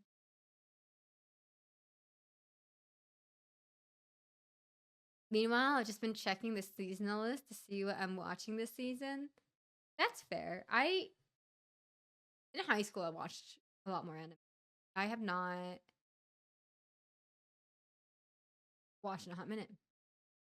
It's not my fault I'm sick. My siblings are That's fair and valid. You know, my coworker is also the worst and comes into the office actively sick, getting the entire team sick. But luckily, they've been in Texas and out of office for the past 2 weeks. So it's been kind of nice to be in a world where I don't have to hate my coworker every single day. So, what are you doing? Come here. I don't know why the dog is acting like she's starving because she had dinner before stream. That was why stream was a little bit late, is because I was feeding the dog. I don't know. Ooh, I have a question for you guys. Do you guys think that we're gonna hear about Splatoon Raiders this year? Because when did they drop that Splatoon Raiders initially?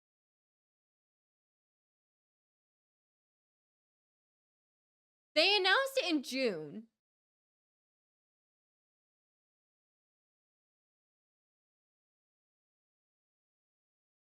They announced it in June. Honestly, these people need to stop announcing shit that it's like way too far in advance.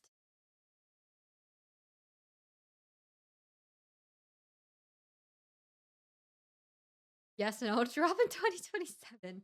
That hurts me personally. That hurts my brain, Nova.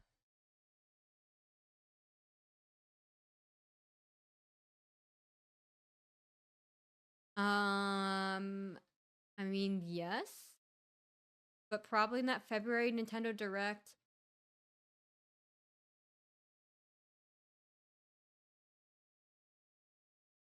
I don't know. We better be hearing about Rhythm Heaven this year. I gotta say, they can't just say, "Oh, here it is" in like fucking February, and then like we hear nothing about it ever. Like, just don't announce it then.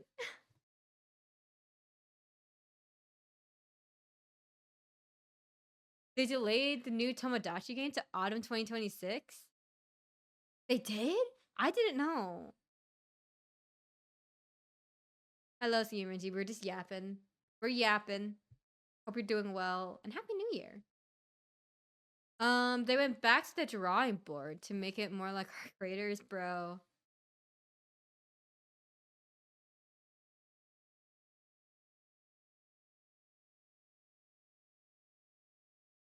What happened to Metopia during the DX Direct? I'll be real, I forgot about Metopia in the DX Direct. I forgot about Metopia.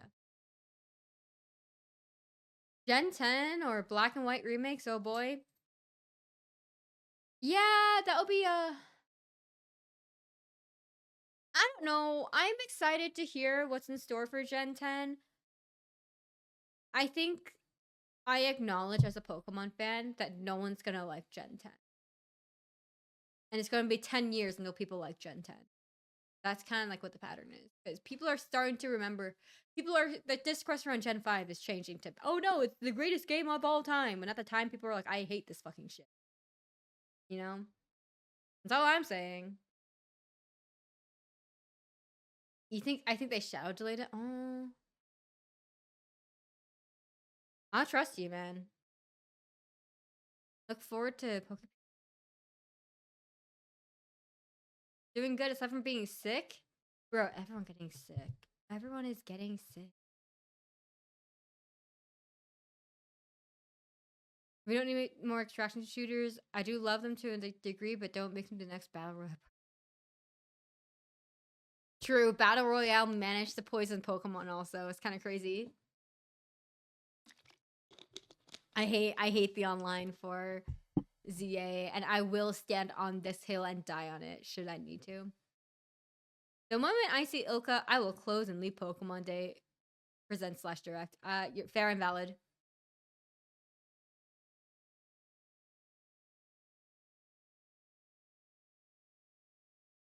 Fair and valid. That's every game I've seen it with Sword and Shield lately. I haven't seen as much like positive opinions towards CA or isn't CA, Sword and Shield as much. I haven't seen that yet. But I'm also just like, I also just don't. I try to not interact with the Pokemon fandom online generally. I think people are a little bit too intense for my taste, especially with how people have been reacting to ZA. So I just healthily don't engage in online discourse like that, and I try not to seek it out. So I know nothing. That does mean I know nothing. But I believe you. Because if you watch the trailer from a few months ago, it says spring 2026, but then the Nintendo website says autumn 2026. My thing is that if they delayed the Switch 2 to like 2025, they should have actually been on top of software. Like, they have not been on top of software. Sorry, I'm like behind on chat because I keep yapping. I'm kind of in the middle. I don't like mindlessly hating or glazing personally, and I think that's fair and valid. I think the best way to describe my opinions on it is that so there's this Candy Eevee video from a few months ago that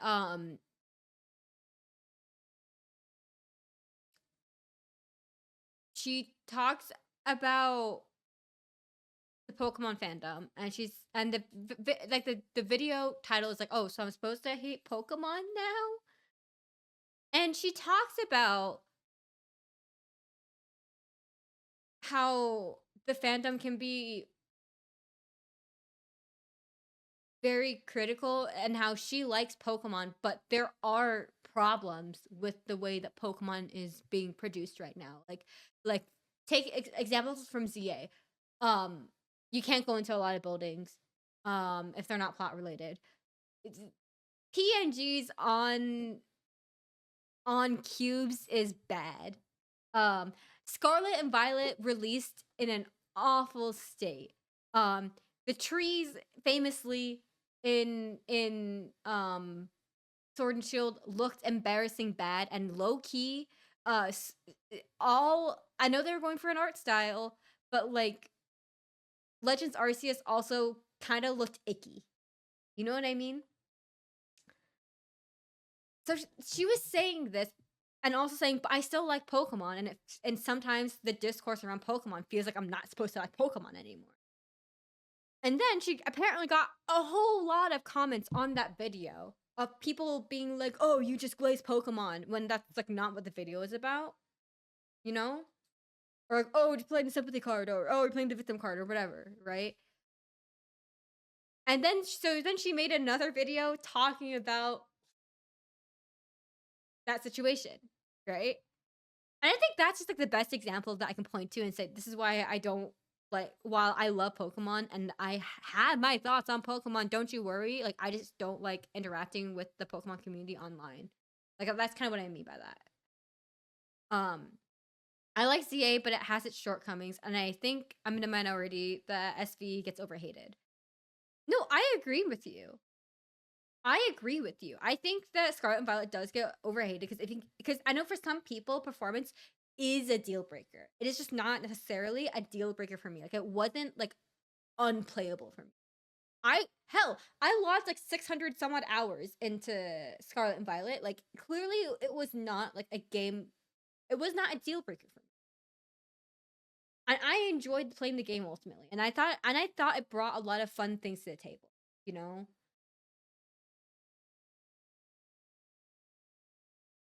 But like I don't know, I also do feel like I wouldn't say like I don't know, people like to cause fights. And I know a few weeks ago I joked about like, "Oh guys, I made one comment on one YouTube video and I caused an internet fight and it was great." But like I don't know, I think there's a balance that needs to be struck and people need to not, you know what I mean? People need to chill because it's Pokemon, it's not that deep. You know what I mean? I just hope the next Pokemon game is only for Switch 2 and not an old Switch version with a later upgrade. I personally didn't buy ZA, but oh my god, I'm never forgiving them for having actually fully modeled buildings before flattening them into textures that probably make the game able to run with the OG Switch. Ugh. I think that's valid, and I agree with you. I think the next title needs to be switched to exclusive so that we don't get flat ass buildings. I think that I don't know. Pokemon definitely needs to step up their game, but people also just need to chill the fuck out about it because at the end of the day, it's Pokemon. It's not that deep, you know. I also had this convo with Novus on Novus before, but holy shit, we need voice acting. I think Pokemon needs to choose a lane too, right? Like if you want to get voice acting, or at least start having like grunts. You know, like older games, they will have like, you know, like lines that are not necessarily fully voice acted lines, but it would like, yeah, let's go, whatever, right? Like the Monster Hunter I like stories kind of has that. You guys know what I'm talking about, right? However, if they don't want voice acting, they should stop animating rendered scenes that have the characters moving their mouths. Like they need to choose a lane because whenever, like in ZA, this was also really noticeable for me personally, and a little bit less noticeable for me in Scarlet and Violet because I think it just took me a little bit longer to get through that game. But it was still noticeable. But like there will just be moments of just like silence, and they're like fucking Arvin or Urbane is moving their mouth in excruciating detail, and it's like silence, right? And it's like, like what is happening? You know what I mean? Like they gotta whatever. Like they gotta pick a lane, hire voice acting, or stop making rendered scenes where people move their mouths in like excruciating detail. That's my stance on it. Um, I think it's important to be able to criticize and discuss shortcomings and things that you love in a constructive way. I agree. I agree. I agree. Like, and I think that Pokemon does not have the Pokemon community at large. I feel like does not have that kind of like ability to like have that conversation. Like constructively from my observation. And that's one thing that I do really enjoy about like popping into your streams is that you see Grinchies, that you have like your opinions, but you're like you acknowledge that there are nuances to situations. And it's also like with like the Game Awards from like what I was able to tell from like your popping in like I don't know. There was like a normal amount of like of like this thing is bad, but it doesn't mean it's all bad, you know? I think and voice acting would also have elevated Arvin's story in Scarlet Violet. Yeah, absolutely. Absolutely. Absolutely. I don't think Nintendo is actively making new Switch games uh as far as all the cross-gen releases started development on Switch 1, but Pokemon does have a habit of not supporting the new hardware right away. Yes. I know that they were very hesitant on the Switch. I know like with Pokemon, they were very hesitant for like moving to the Switch. Because of the failure of like Nintendo had just come off of like the Wii U, which was kind of a huge failure. And you know, the handheld consoles were a big success, and they were also just better set up to deal with handheld consoles. So to have this hybrid is kind of weird. They didn't really have a lot of faith in it. I do think that they might change their mind for this generation, considering that I think a lot of like because it like the Switch was so successful. I think that there is a chance that they might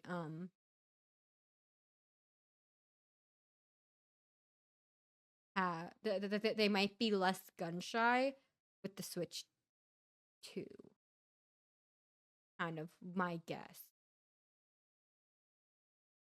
Especially since like pretty early on into the Switch's lifespan, even though it was cross-gen, we did get ZA on Switch 2 as well.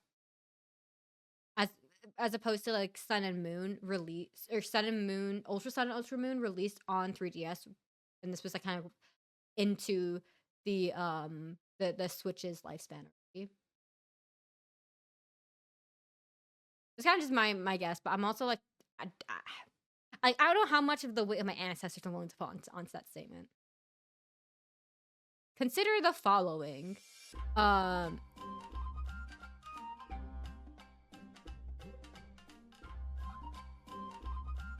in. Yarna. It's okay if I just call you Yarn, but welcome in. Welcome in. We're talking about Pokemon and my personal takes on Pokemon. Yarn is a bee? Yarnaby? Yarnaby is goated? Is that how you say it? I'm struggling, man. I'm struggling. My brain is struggling real hard. But welcome in. We're yapping. DM? About Pokemon. Oh, man. I gotta drink water. Gross. I did it? Okay. I don't know what I said, but hooray.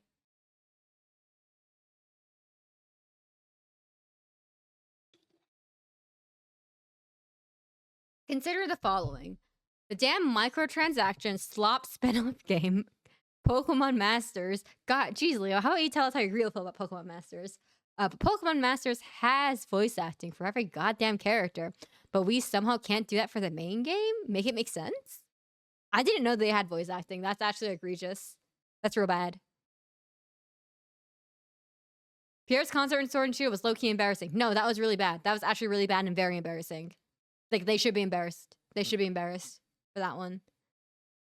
On another note, the DLC with the DLC, right? Ooh, DLC controversial. Controversial. As much as I like ZA, DLC feels a lot grindy and doesn't add anything aside from new megas and new guys. But yeah, no, I agree. I'm not too far into the DLC. I do not like how it feels like there was like a random difficulty spike. And there's kind of like not a way to like support the difficulty spike, you know, if that makes sense. Like it is grindy. I'm trying to find another way to say it's grindy, and there doesn't feel like another it doesn't feel like there's another way to like participate like in the DLC stuff without like, I feel like I have to do like a lot of research on like to be able to do it without like needing to tear my hair out about it, if that makes sense. Pokemon Masters maybe. Oh, I missed chats. Hold on. You just got done playing Resident Evil 7 and you almost shit yourself, Heike? Nice. I have famously not played Resident Evil, and I get Resident Evil confused with Silent Hill. I don't think it helps that Silent Hill got a new game, and I know a new Resident Evil game is on the horizon. I get them a little bit confused, and I know they're very different, and I know Mito gets mad at me when I say it, among other people. Pokemon Masters may be slop. But at least Iono has cute outfits. Iono has all outfits? I look it up. Iono alternate outfits.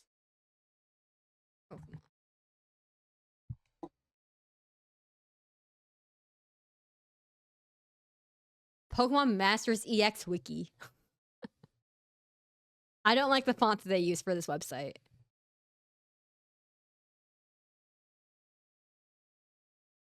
Oh wait, no, these are cute. They're like color swapped, but they're cute. No, you're valid. This is cute.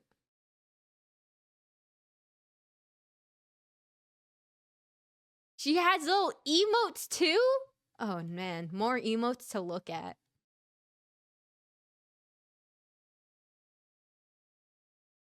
I've actually never played it. I've also actually never.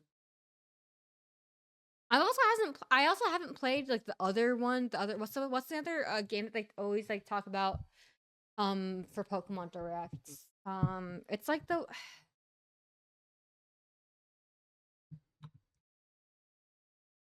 what is it called? It's Pokemon Unite. I also haven't played Pokemon Unite before, but I know that one's also problematic.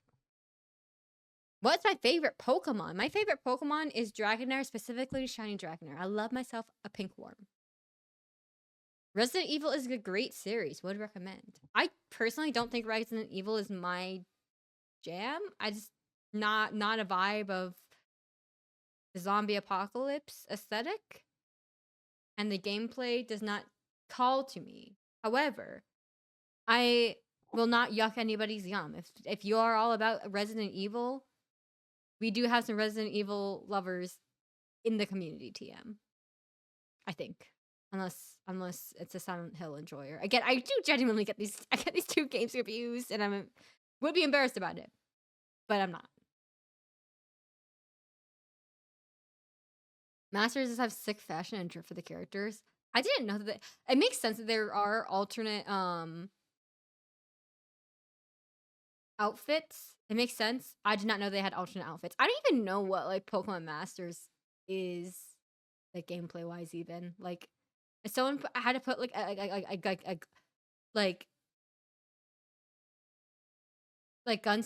gun to my head, describe Pokemon Unite, League of Legends, but Pokemon. Right? That's the best way I would describe the gameplay. I could not do that with Pokemon Masters. Pokemon Sleep, I have played Pokemon Sleep before. And by played, I mean like I've tracked my sleep at Pokemon Sleep. Not yucking someone's not yucking yum is a good way to go about media. I feel you. Yeah, that's kind of like my general like rule of thumb. Not for good for you, not for me is kind of like my motto. You know, like with Uma Musume. I know a lot of people loved Uma Musume. I was not one of those people. The gameplay did not seem appealing to me. But that was certainly like a good for you, not for me situation. Masters of 3v3 research style battle game. It is. I wouldn't know. I'm not a knower. All I know is that like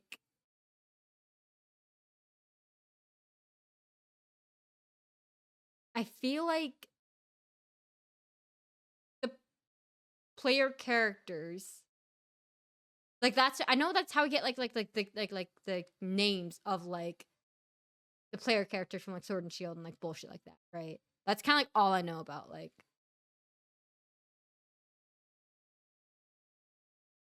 I kind of like that with gacha in general. That's fair and valid. Unfortunately,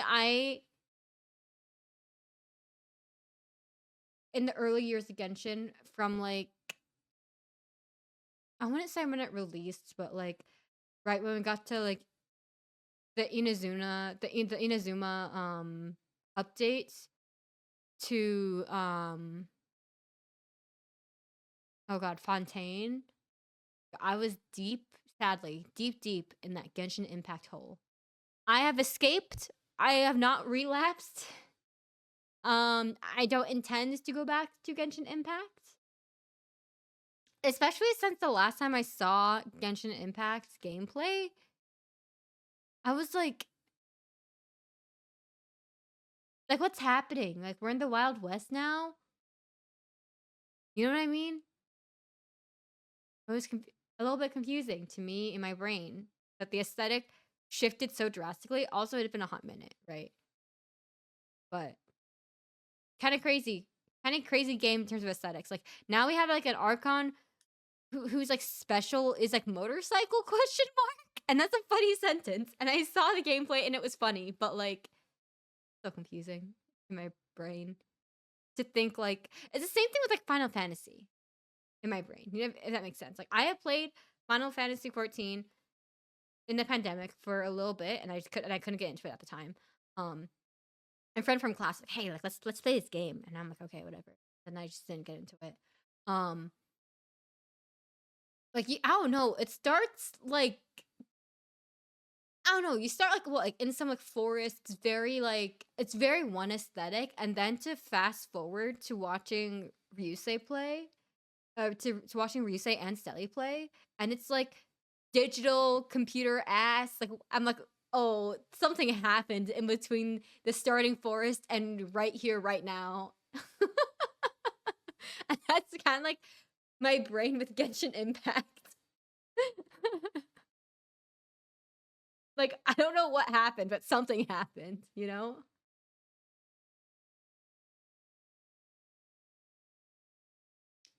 My sister was a Genshin addict. I would help her with a bunch of those electric puzzles back in the day. I feel like Genshin is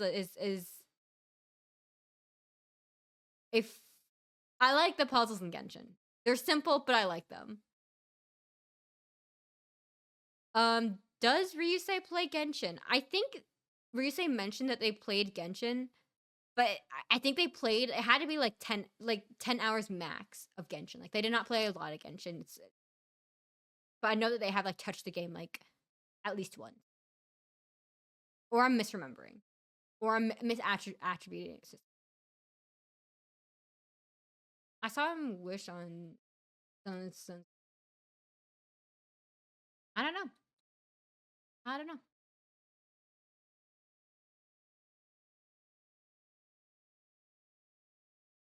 I think like they have like I'm like pretty confident that like they have played a little bit of Genshin. Maybe like even like 5 hours. Like, I don't think they really touched it. Or no, because I remember like distinctly having this conversation with him about Genshin.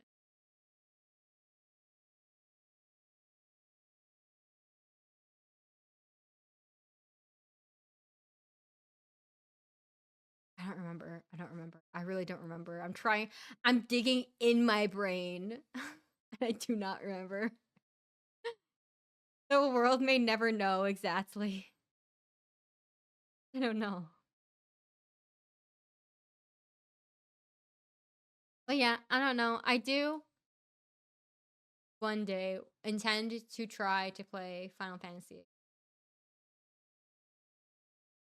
However, we have a lot of games to get through that I want to get through. So I intend to do it one day, but I don't know when that one day. I really don't. I don't know. Because like, I think the thing is like at this moment, I have like so many people who like play Final Fantasy that are like our friends and that like I talk to outside of stream a lot. Not a lot, but like I talk to outside of stream and I'm outside of like their stream. You know, like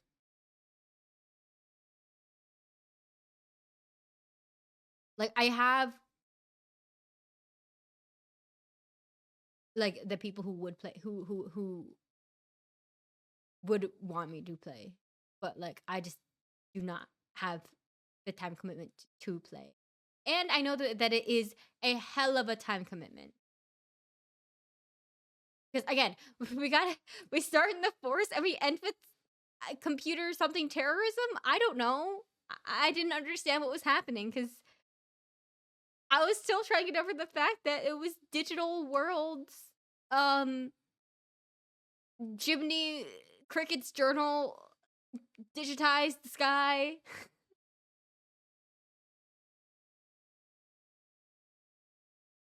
Like it was some true Kingdom Hearts ass bullshit. You know, if you know, you know. That's the best way I could describe it.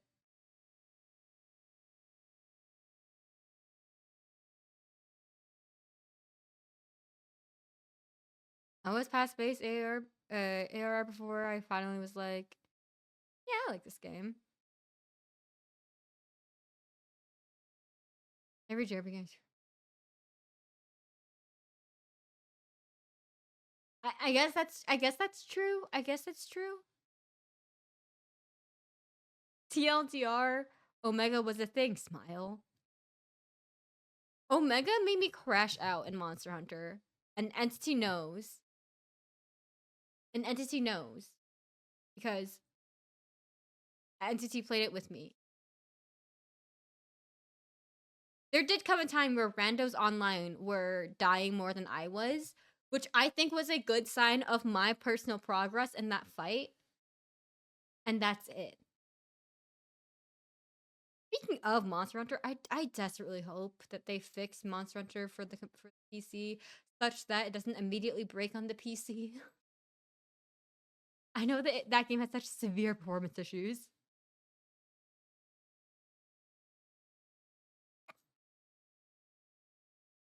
Where do you think Kingdom Hearts got it from? I think Kingdom Hearts, when they start talking about that, predates.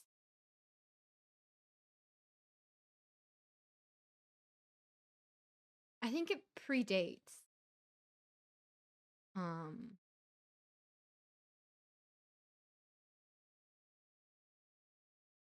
The Final Fantasy doing the computer bullshit.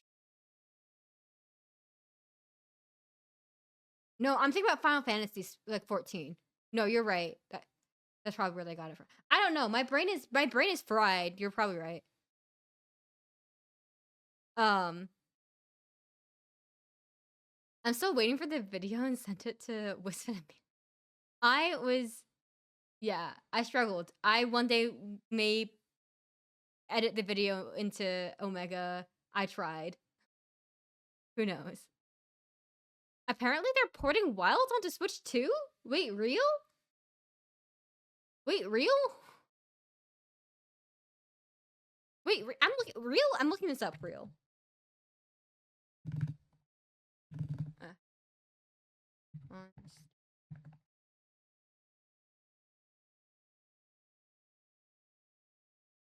oh,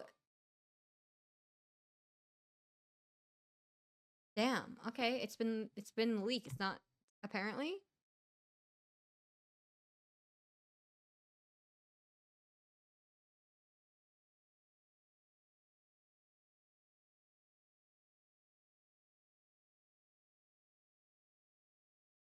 Oh, okay. Interesting. I didn't know. Even if they port that game and it doesn't have crossplay, I ain't buying. I think that's fair and valid. If I don't think it's gonna have crossplay. I think there's such a low chance of it having crossplay, but I so desperately hope for it to have crossplay because how else are we gonna get Nova into Monster Hunter? You know? Also, I don't know. We need a full team. We need a full team. And I know Mito doesn't play, and I know Wispin technically plays, but they haven't played in a hot minute, and I'm not gonna be like, hey, Wispin, boot up this game that you don't want to play, you know? Like, I'm not gonna be that guy. Also, we're both busy, you know?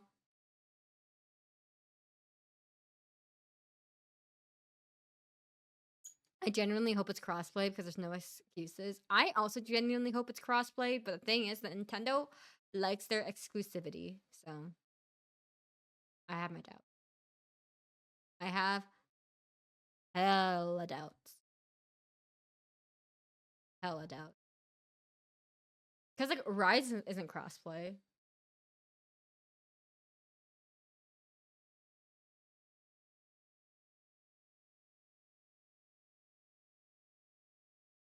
Um,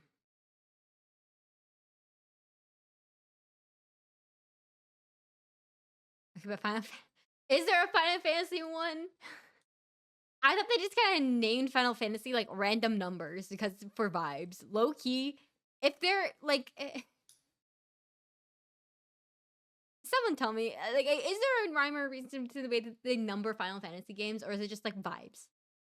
Because like the Final Fantasy games like are not inherently. There is a Final Fantasy one. I thought it was just vibes. I'll be so real. I thought it was just vibes. Today I learned. Today I learned. Damn. I hope one day that Kingdom Hearts. Well, I feel like Kingdom Hearts is at the point where there aren't a lot of numbered titles, but like the titles of the games are like kind of just vibes. So I guess I get it, but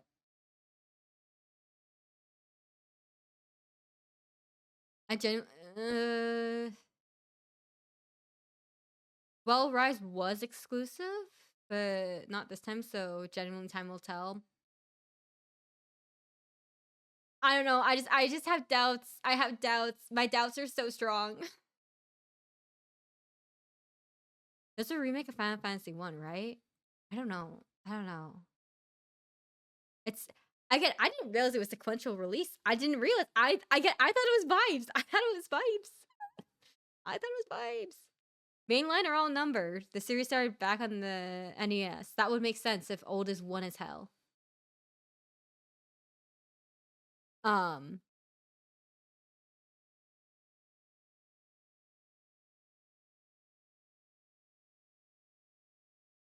but yeah, no, I don't get but like okay, but like the numbered titles, like they're not like necessarily related though, right? Like they're all their own like self-contained stories with characters that don't really overlap.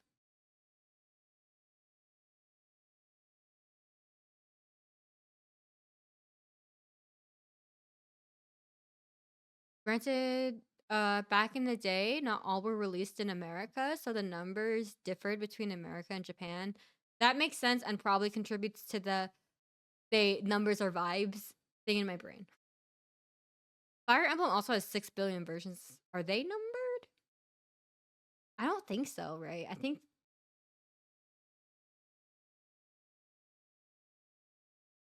don't think so. I'm also not a Fire Emblem player. I can't really talk to that, but I don't think so. I feel like they all have like title names, you know?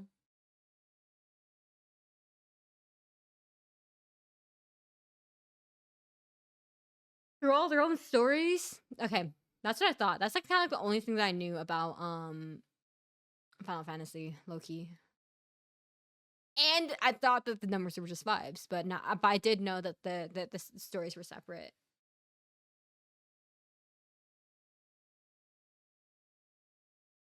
And then they started doing side stories and sequels to numbered entries and Final Fantasy X, so it's confusing.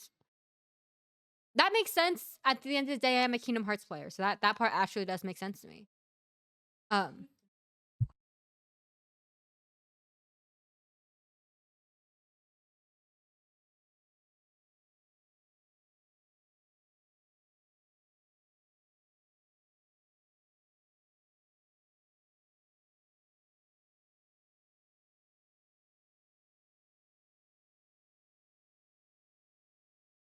I was not muted. I was muted on my end. My bad. Um, I'm only kind of okay. But yeah, I think okay. My take is Kingdom Hearts is not that confusing so long as you don't think about Xehanort's personal timeline and what the logistics are of time travel, because at some point I guess future Xehanort gives past Xehanort time travel juice, you know? So like there are questions there, right? And then Maleficent also time travels but not via juice. Questions, you know? If you don't think about it too hard, it's not that bad. And then my favorite part is when people ask which Sis in Kingdom Hearts. I feel like that's also saying like which saying like Leon from Kingdom Hearts, but it's Leon or Leon from Final Fantasy, but like the Leon in Kingdom Hearts 1 is not Leon, but it is Leon, but it's also not Leon. If you know, you know. I don't even know which Final Fantasy he's from. Um I'll be real, I did not remember that Omega was a transdimensional boss. And I hate that that's a canon thing. I hate that.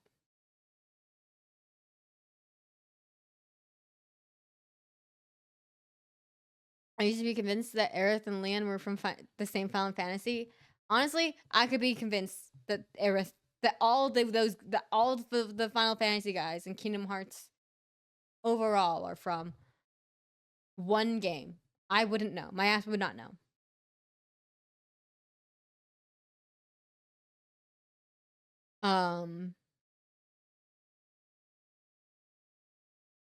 Yeah, I don't know. I feel like this Final Fantasy talk has also similarly made me miss Kingdom Hearts. Like the fact that Missing Link has been canceled is a severe twist of irony.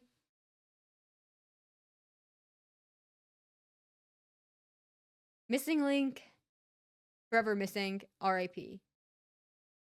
And I feel like I really wanted to know what happened in between in that time in Kingdom Hearts, like that part of the timeline. I need to know what happened at Skylight Hylium or whatever that whatever. The fact that it's canceled, big RIP, big sad. The fact that we have not heard anything about Kingdom Hearts 4 since 2022, and they had announced it in 2022. Like, come on, guys! Like, what's happening? Goofy died once, okay? You know, let Goofy live. I hope that this is a year where we hear something about Kingdom Hearts 4. Anything. That's my hope. If we get time traveling goofies if that is our cost for Kingdom Hearts 4, then I hope we get time traveling goofies. Didn't they have decades to wait last time? Okay, so the wait in between 2 and 3 was long. However, Kingdom Hearts, we were getting stuff from Kingdom Hearts. We were getting hold on, let me look up the games list. Kingdom Hearts. Okay, so in between, so Kingdom Hearts 2 releases in 2005. Kingdom Hearts 3 releases in 2019, but we were getting a lot of things in between 2005 and 2019. We got Rechain of Memories, Coded, Recoded, 358 Days Over 2, Birth by Sleep, Dream Drop Distance. We got the 1.5 remake. We got Key and Cross, and also Union Cross, 2 different games that are very related. The 2.5 remix, Kingdom Hearts, Kingdom Hearts 0.2, Birth by Sleep, A Fragmentary Passage, in 2017, and then in 2019 we got Kingdom Hearts 3, right?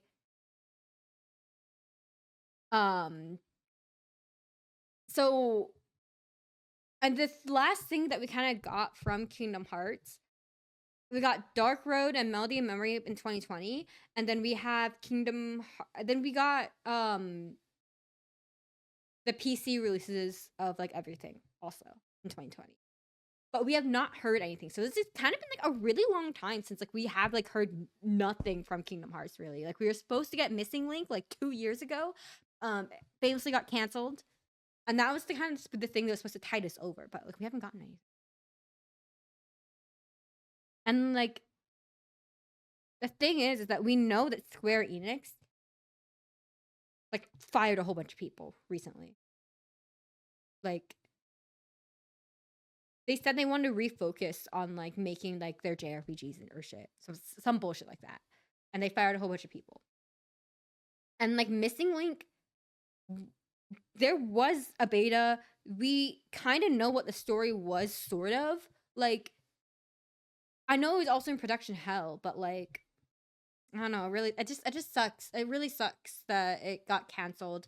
But I also think that like Union Cross Missing Link was going to be inherently flawed. Like it was described at some points to be a mix of Pokemon Go and like non-location based gameplay. And by the time that it would have released in like early 2020, in the early 2020s, like that like location based gameplay was very, very, very dead. So I think it was going to be inherently flawed no matter what. At least we would have gotten the lore. Like Union Cross was inherently awful. But we got some very important lore from that game.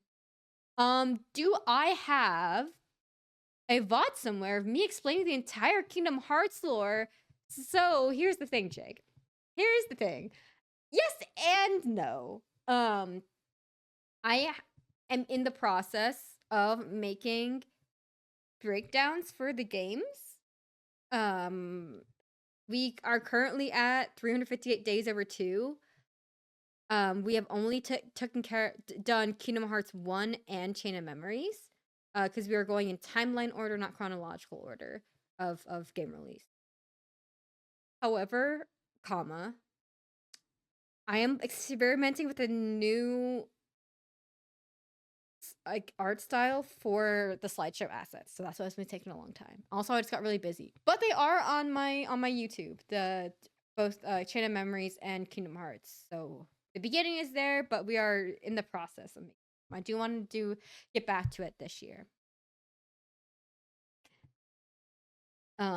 It really is missing then. Yeah, there were a lot of memes when news of it broke, news of Missing Link breaking, that it got canceled was, yeah, it was very funny. Upsetting, but funny memes, gotta say. And then there's Square Enix making their 10th HD pixel art game. Yeah. Yeah.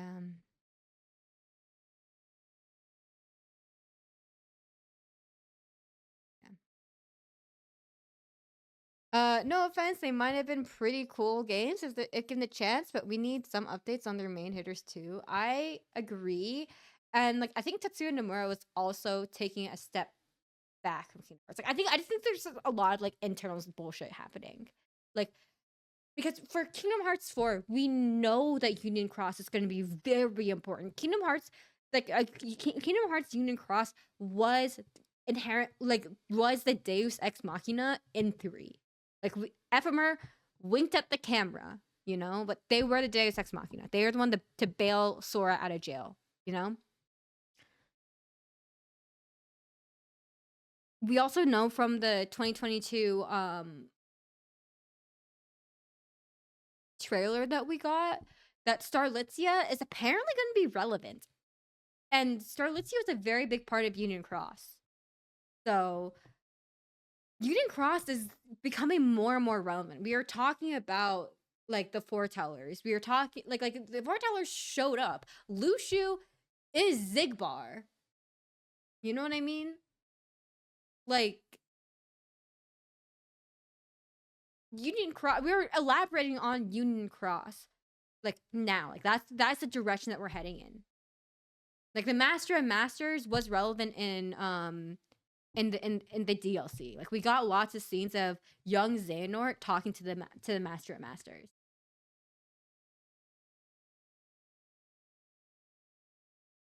So I don't know. I you get the feeling that like Missing Link was going to be integral to this new arc that they're trying to like tell now that we're past the Secret of Darkness arc. Time to drop a subby. Thank you, Jake. I appreciate. I videos are coming out, man.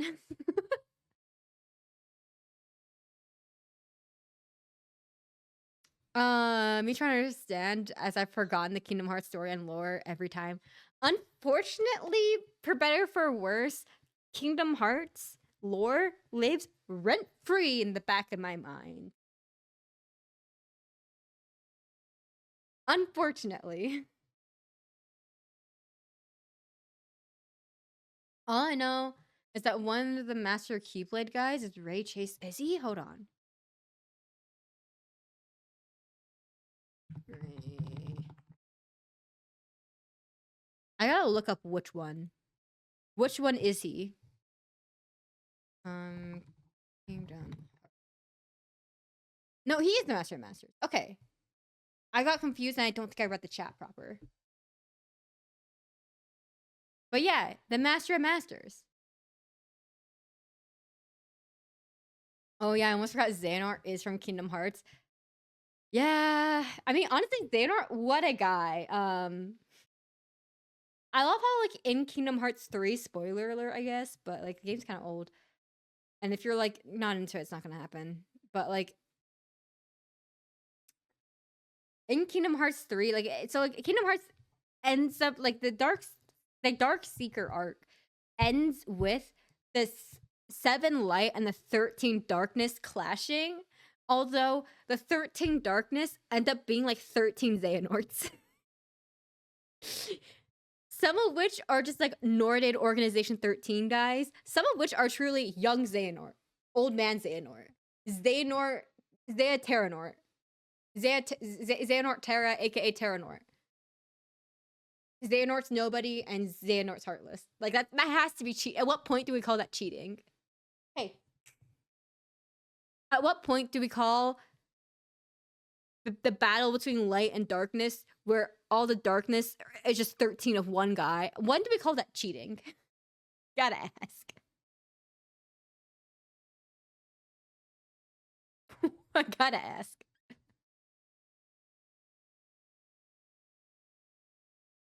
Is Neuvillette also Ray Chase? Or is he not?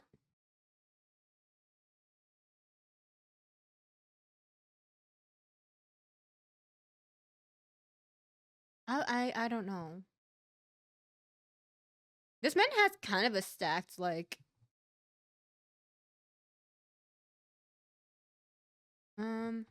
video games.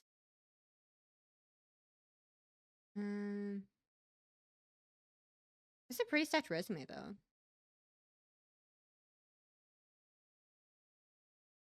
Very long. I hear the I just hear the name in Wisp Baelish voice. They ruined the name for me. That's fair. That's fair. I think it's funny because whenever Baelish comes out on Wispin's stream and they talk about Xehanort, I'm like, I can't unsee old man Xehanort giving young Xehanort the time travel juice to set all of the Darkseeker arc in motion. I can't unsee it.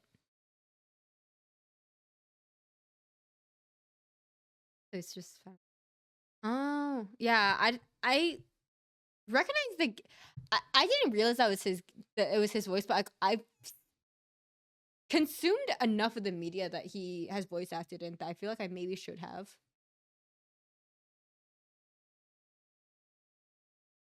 I don't know. He also I don't know. He's done a lot of things. TM. I'm just looking at his wiki page. Oh, it is what it is. Gotta double check him. But yeah, I don't know. I can yap about Kingdom Hearts for indefinitely. Honestly, I really do want to get to the point where I get to explain what the dreams realm theory is, because it's not the dream theory per se. It's not Kingdom Hearts 3 was all a dream. It's and it didn't matter, you know? The theory boils down to Kingdom Hearts 3.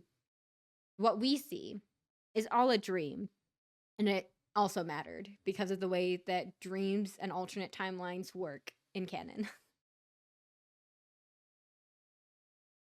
There are just so many layers, and it's so funny and also so annoying that like the weird moments in 3 make more sense if it were a dream than if it were reality. If that. I realized I missed the whole actual stream and went back to skip the slides. No, you're valid. You're valid. That would, yeah, no, you're valid. You're valid. I just felt weird about like, okay guys, now we play Astrobot. Okay guys, now I crash out on Pokemon CA online. It felt weird to get to do that, so now we just get to Glad to hear you had a good year. Yeah, I had a good year in terms of like streaming content creation for sure.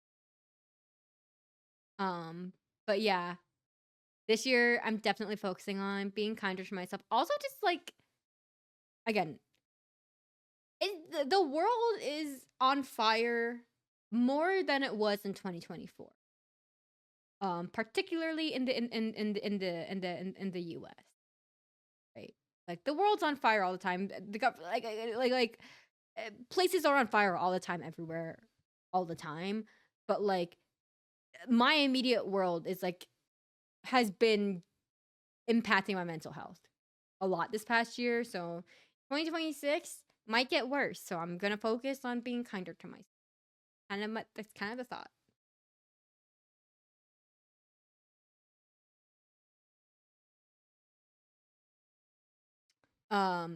Pretty funny. Thank you. I'm glad people find me funny. I'm just a little bit. I unfortunately suffer from being very sarcastic. With the sometimes dry sense of humor. Oh yeah, I have to actively remind myself that many people do not wish to discuss current events. Yeah, yeah, same, same. Except that there are definitely people in this community that somehow we end up always talking about politics. Somehow, and you know, I think I come a bit from like a very academic background, let's say. So I'm always down to talk like about like politics in a respectful manner, which does not always happen, like off stream with friends. But like I also like to have a space, which is here, where I get to not worry about the world being on fire and we're how much I hate my coworker, even though I will talk about it here because I really hate my coworker. You know what I mean? Like it's nice to have a space to escape. And also, welcome in. What's this? Oh God, what's that name? Risk Gloves, welcome in. Where does he happen? TM. Yeah, if you didn't like to talk about it, sometimes need an escape from it. Yeah, exactly.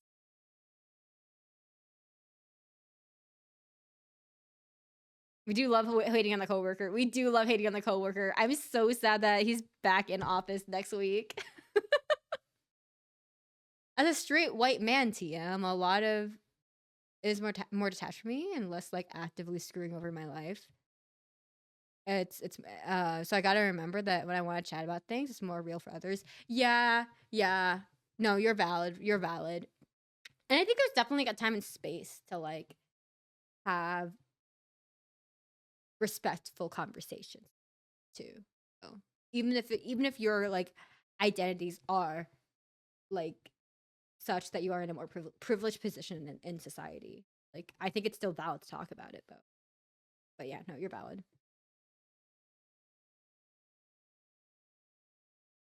But yeah, I know. I know it's been like a really hard year for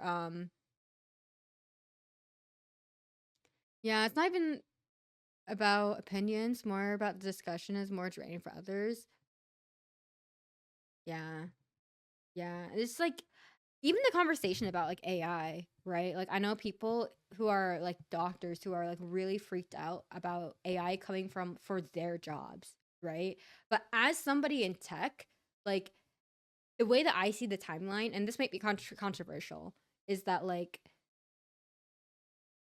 my job is in more danger than my friend who wants to specialize in like pathology, for example. It's kind of like how I take it. Or my friend who like wants to go into like anesthesiology. Like I think my job is in more danger than like than their job at this current moment. Like I'm not saying that their fears aren't valid, but like it's the same way that like when they talk about AI coming for our jobs, like I get really stressed out because I think I'm in the industry that I work in, my job generally speaking is just in more danger of being replaced by AI than like than a doctor's is, right? Like it is, and like it is what it is, but like like I don't know. I think I like to think that we're like a ways off, such that my friends in the medical field, their anxieties about AI taking their jobs is a premature anxiety, a valid anxiety, but a little bit of a mature anxiety. Like it's not an immediate danger, but still a valid anxiety. If that makes sense. If that makes sense. But anyways, anyways, and like that's like I don't want to get too much into it, but like I don't know. I think this kind of goes back to the conversation that we're having about Pokemon, where I think sometimes like like we need to have we as a society need to have a constructive conversation about AI that's constructive. Because I think the discourse that I've observed on AI is like it's all bad and it should never exist. And it's great. We should replace everybody with it. And there's like and I don't think either of these extremes are true. Like, but I'm not seeing a lot of discourse in the middle where we're talking about it properly. right? And I do acknowledge that most of the conversation I'm seeing, it's either strictly in the tech world or strictly in the art world, right? Like, and these are two very diametrically opposed like circles. Like, I have seen how like AI has been helpful to like those around me who like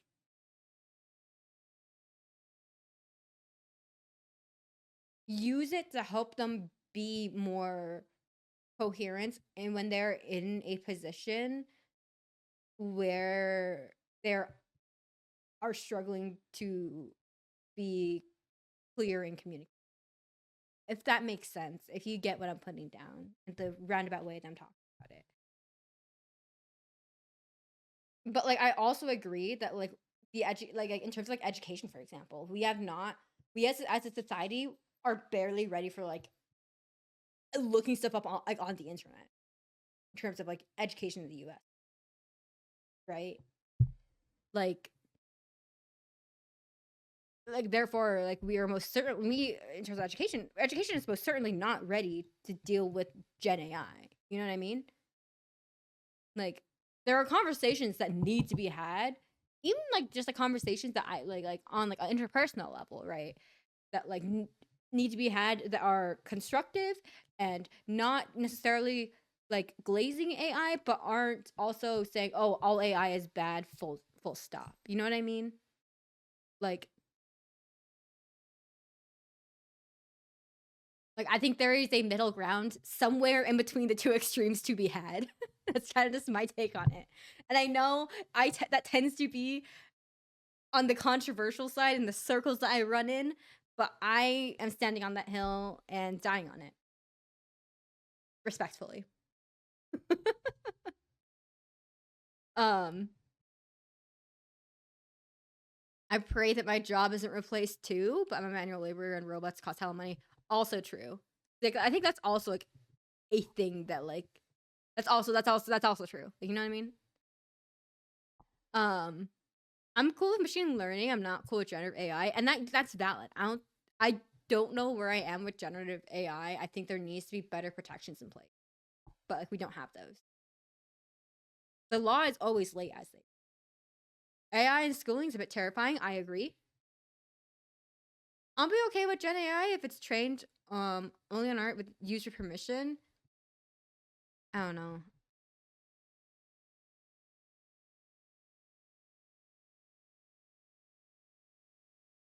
Because like I think there's also like very valid concerns about like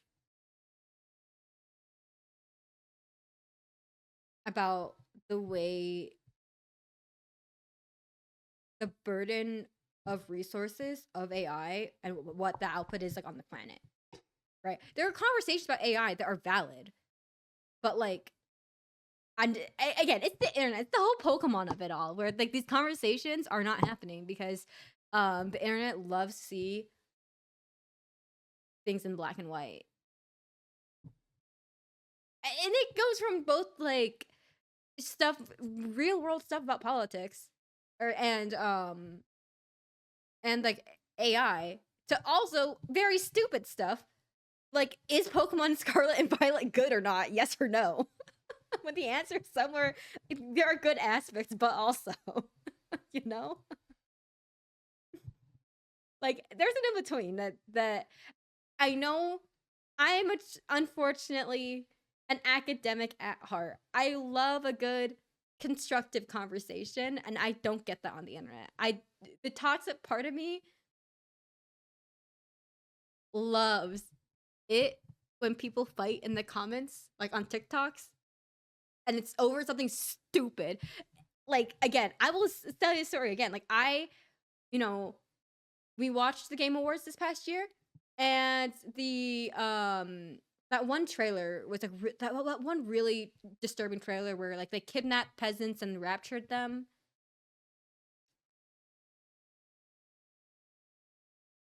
I don't remember what the game is called, but it was the statue game. Really, that was very disturbing. I was like upset about it, and I was watching some other video, and they were like, yeah, it was like really disturbing. You know, there probably should have been a content warning. It felt like maybe a little bit too much. You know, and I'm like, you know what? I'm not a commenter on video, so I made one comment, and that was like, thank you thank you for validating my opinions. That was it. And then it started a fight in the comments, and the toxic part of me goes, yes, fight more over this the least offensive comment ever. Like, it's so funny to me that there is someone like out there that will reply to every sub comment. I was like, yes, chaos, do it more, fight more, reply more. And I even called Tina about it, and I called Tina and I was like, hey, guess what I started? And I was like, hey, look, guess what I started? She's like, what? And I started an internet fight. She's like, what did you do? And I said, I made a comment that they had that nothing happened. And then people started fighting, and it was funny. It was funny as hell. I made a comment. It was like 11 at night. I made a comment because I was listening to it as I was getting ready. I go to bed. I do not log in for the next like 16 hours. I log in after work to YouTube. There are multiple notifications. And I'm like, what's going on? It's all the fights in the comments. It was so funny. And since, you know, I wasn't there to stoke the flames, the person who was stoking the flames eventually just gave up. And the person who was stoking the flames was obviously in the wrong. So it did die out, but it was very funny. It was a delight to read after work, I gotta say. I like the chaos that doesn't affect me. You know, one thing I'm kind of sick of seeing in anime and game sphere is endless comparisons. God forbid you like an anime without bashing another one. Actually, no, you're so valid for that too, right? Like, I think there is a lot of that online, and I don't think it's necessarily localized to the anime and gaming sphere, because I feel like it's very like elementary school vibes of like, oh, if my favorite like fruit is strawberries, oh, so that means you hate bananas. Like, fuck you. Like, no, you know what I mean? But like, yeah,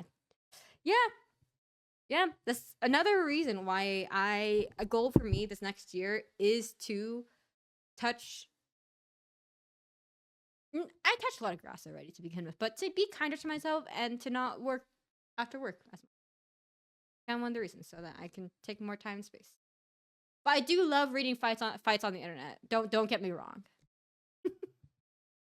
Like, I love reading fights on the internet. It's so funny to me.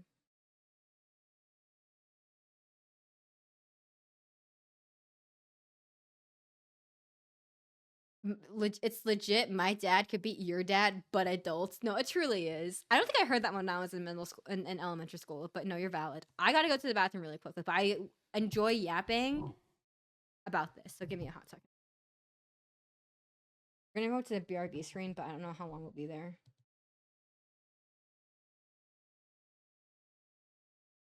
Back to. That does remind me that I would like to do another silly juice stream. That was kind of fun, but the number of times I'm on Reddit, post a benign inflammatory comment, go to bed, wake up, see all notifications of outrage. I'm like, guys, calm down. Not that serious. No, exactly. That was the exact feeling that I got when I posted my benign, it's not that deep comment on one YouTube video. Random VTuber dramas are my favorite internet fights to read. I'm not on VTuber Twitter enough to like be a knower about VTuber drama. I get all my VTuber drama information from Inkly, and I'll be so for real about that one. Like, I don't know, I'm just not on Twitter, man. I, however, was living for the Reynolds pamphlet memes of the Cinder situation from like April that she then brought back in a 1K page Google Docie, because 1K I like academic papers are shorter. 1K academic papers about actual stuff are shorter. And I fear, like, I think one big insecurity about me is that I know that I am a very well educated person, and I am, in some ways, in this circle, very self-conscious of that, because like I do not want to seem elitist. But unfortunately, when I am insulting something stupid like a 1K Google Doc, my insults always go for intelligence.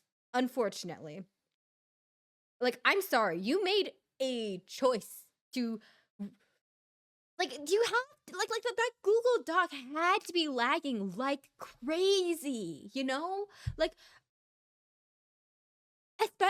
especially the fact that it was all like, oh no. Like, at what point do you say, wow, this Google Doc is really long, it's taking a really long time to scroll to the bottom? At what point do you say, I'm not gonna I'm gonna find a way to do this more succinctly? At what point? Like, yeah, Cindy was in the court of like public opinion, but like she did not need to. She was not like she did not need to submit it for evidence. Not to mention the fact that it was so many months later. The trial was over. She was ruled guilty by the court of public opinion.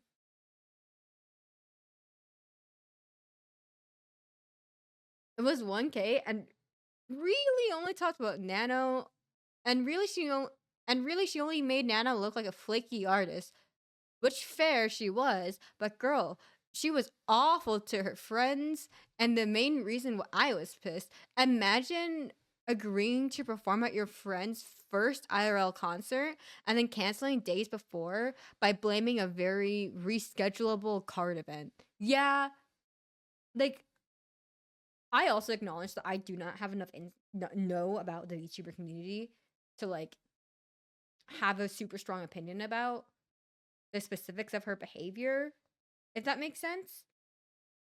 Like, I do not have I do not have a nuanced take on Cinder other than the fact that she made a lot of bad choices and that I can therefore make fun of her for her bad choices that she made informed, if that makes sense.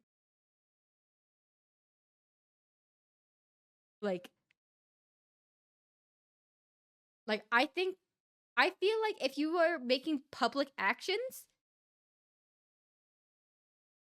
as an adult, you are therefore subject to my loud private judgments.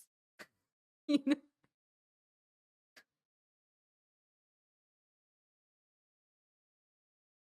Oh, and she also blamed her boyfriend.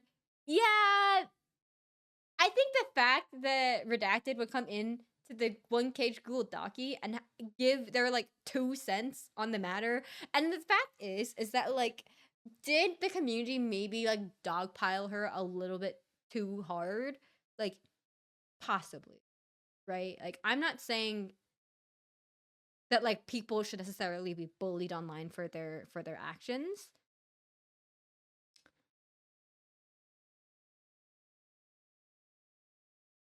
But also she made terrible public choices in public as an adult. Like, I don't know. Like, I don't know, man.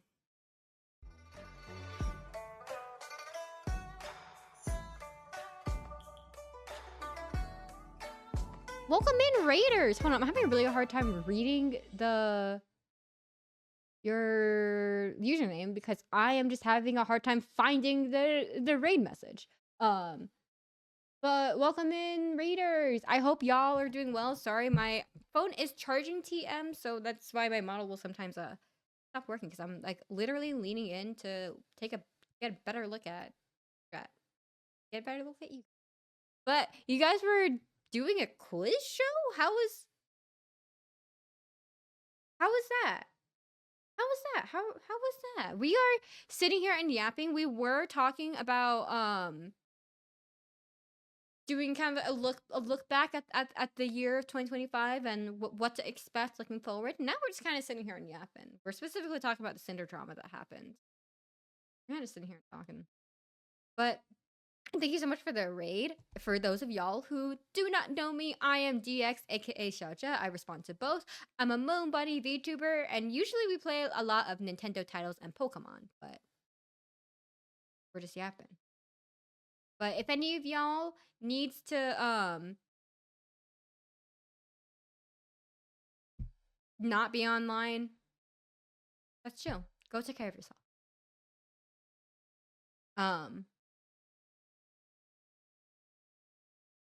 Your Honor, my boyfriend made me do it. I'm just a guy, a silly little guy. Yeah, no, that's a crazy take. Gotta say, that is a crazy take. That was a crazy take to say publicly, and I understand from a PR point of view. Like she, like, kind of had to say something, but like, I don't know. Like maybe like I am a fan. I'm not a fan of like performative behaviors, right? Like I I am not a fan of the trend of Google Docies, right? We're adults. If you have an issue with somebody and that and you either work with them or you're friends with them and you're like not reporting, like, you know what I mean? Like you should be talking this out with them to their face slash in their DM. Right? Like we should not be putting them on blast online.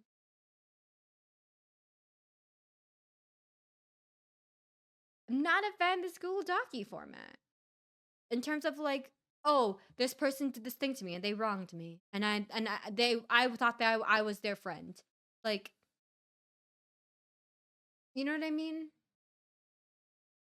Like, the Cinder thing did not need to be as public as it was. That doc should have not been a doc. Like, this should have been a matter that was first tried to be handled like in private. But conversely, right? So say the Google Doc thing happened. The Google Doc thing happened. Come like what, like October, September, November, whatever the 1K Google Doc released. Girl, let the drama lie. Just go live. Who fucking cares? Like, it is not. It's like it's not that deep. I don't know, man. It's not that deep. At the end of the day, like, yeah, you were a shitty person and you hurt people, but also it's like you clearly want to keep streaming, so just keep streaming. You didn't have to post on 1K Google Doc that would probably crash people's phones if they try to open it on mobile, and that would also like I don't know, man. Some people need to realize that not all critique is bullying. I also agree, but I also do think that if someone is like, there is something about somebody like somebody's reputation being like like in shambles that causes like other people to come out of the woodwork. Like that one person that was like, oh, like I knew Cinder before they were Cinder, and I was a person with whom she cheated on her boyfriend. Like that was so unnecessary. You know what I mean? Like, yeah, this proves that like Cinder has a history of questionable behaviors, but like that I felt was definitely like crossing a line kind of, and like like it's a little bit much. You know what I mean? Like it was a thing that happened like what in like 2020? Was like were there what timestamps, or maybe I'm misremembering?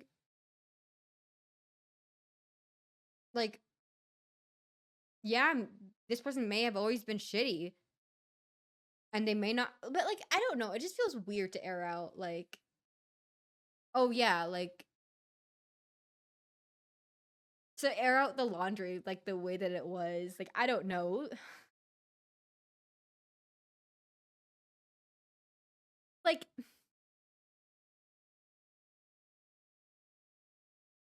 I think it's to corroborate accusations. Like, I agree, but also, like,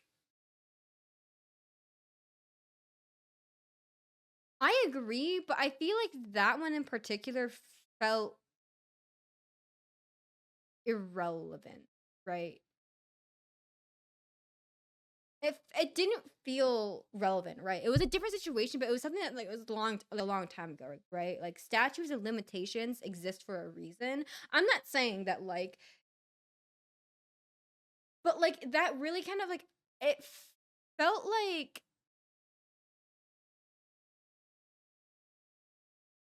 I don't know. I just I feel like really weird about that one because it feels like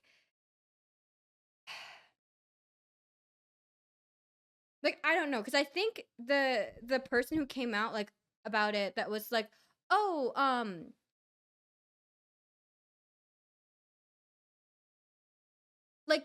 like the person who came out that was like, "Oh, like Cinder has like sent her community after me to like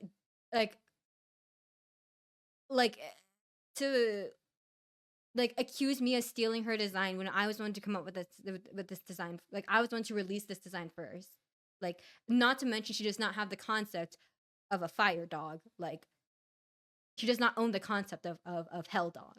You know what I mean? Like that wasn't super relevant to the situation where she treated her friend shitty. No, but it does prove that she has this pattern of behavior, right? Like that was relevant. Saying, "Oh, hey, I'm the guy on whom she cheated," like or like with whom she cheated, like that just it didn't feel relevant enough. It felt like that one felt like a dog pile that was unnecessary. Man, it sucks to know that she's an awful that she is actively making bad choices to her alleged friends or about her that involve her alleged friends, and that she in the past and one could assume in the present is making awful choices about her relationship with her current boyfriend, whom she then threw under the bus. Like, but like I don't know, it just didn't feel relevant. I don't know how else to describe it, if that makes sense. Um,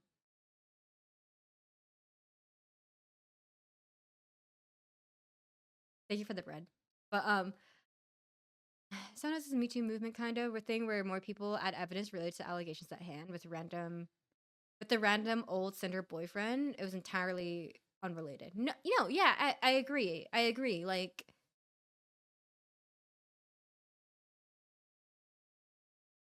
and I think part of me, right, like as a woman, I just have like a I feel weird because I think there's also some sort of like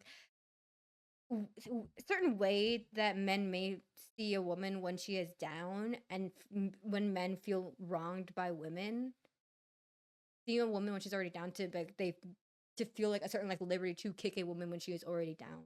Like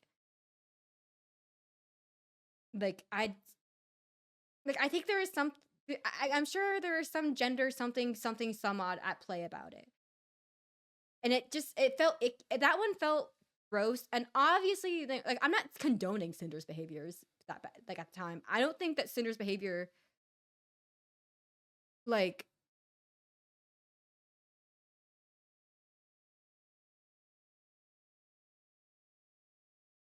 I don't think Cinder's behavior is like condonable in any way. I just don't think I don't know. It felt like a little bit too much. I felt like it was crossing the line. It may have been in response to fans going, Cinder was nice to me after I gifted subs, so she can't be a bad person. But like those people were not going to be convinced no matter what, right? Like Cinder still even after oh look how awful she was to the people that she like claims to love, not just her friends, but the people that she's dating. Like I don't know. Like again, I also don't condone cheating. I just need to put it out there. I don't condone cheating, but I can also acknowledge that when you're immature and young, you make dumb choices. You make choices that are very stupid, right? And cheating is one of those choices, right? So it's not I'm not saying if that make like people who cheat are seen as immature because it's an immature choice. You know, like people can change and mature and say, "Oh no, like that was a really bad decision. I would not do that again." Right? Like, I think we can like acknowledge that. Like, I don't know. Cuz you have to like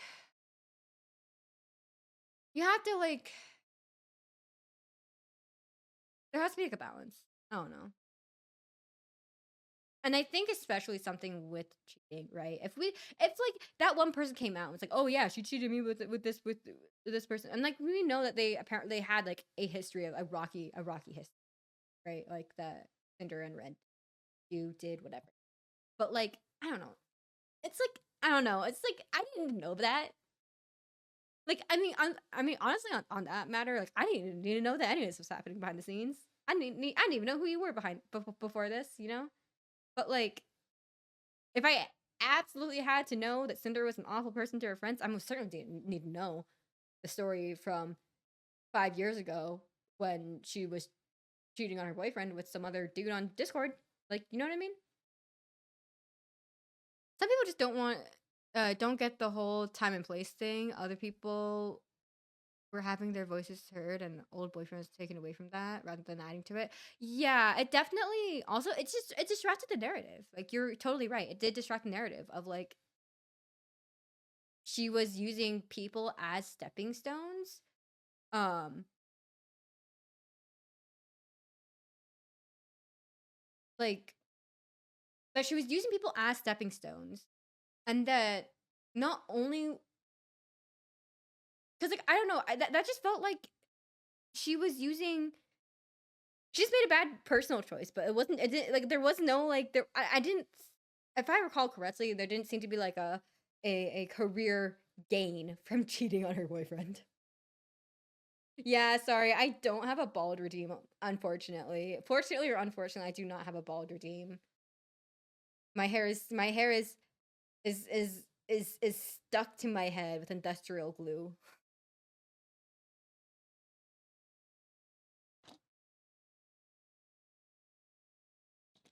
I also don't know what my ears would look like if I had a bald redeem. Like even when I was designing my, because I did the character design, so like even when I was like drawing my character from the back, I'm like, oh, like how do the ears work with the hair, right? Because the ears have to attach to something that's not just hair, right? Because you can't do that with hair. So they have to attach to my head somehow, like beneath the hair.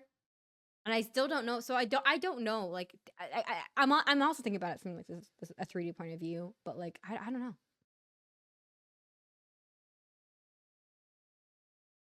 Real talk. Could you even have nice headphones as a bunny girl, or forced to live with earbuds? That's a good question. I think I'm forced to live with earbuds because I'm also thinking, right? Like in Zootopia, Judy Hopps in the first movie also used earbuds. I think I'm forced to use earbuds.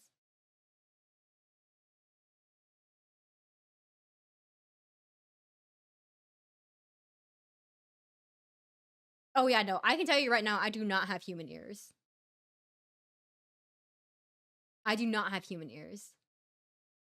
I explicitly have bunny ears, and that comes from the fact that I do not like drawing human ears.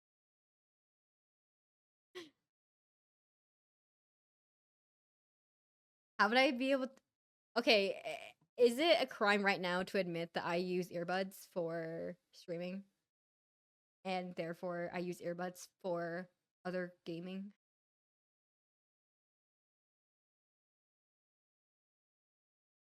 Um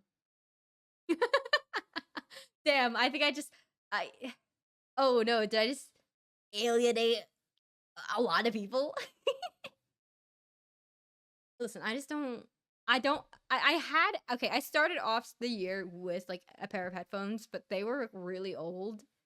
And it got to a point where I could not hear like the I, the connection or like it was like so bad that like the audio would cut in and out, and I'm like, oh no, I need to have like I can't do this, you know. So I've been using earbuds for the second half of the year, but also high cup.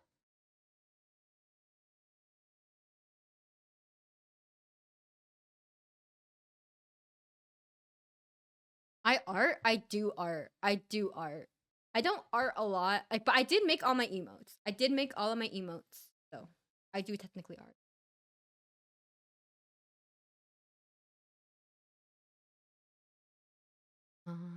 I want to see this thing.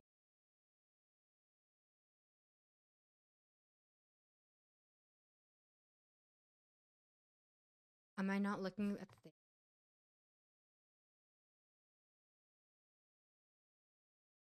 Am I not looking at the correct thing?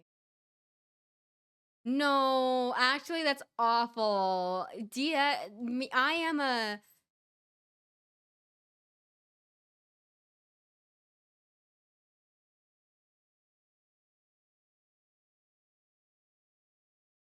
Hold on, let me take care of something.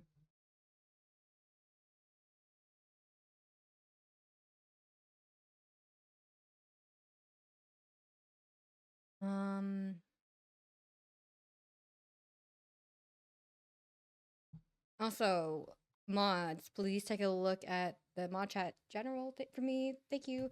Oh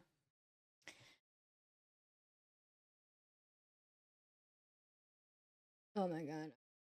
Rolling up because I missed some stuff because I had to take care of something. I need to hear which direction this sounds. I think it's fair and valid.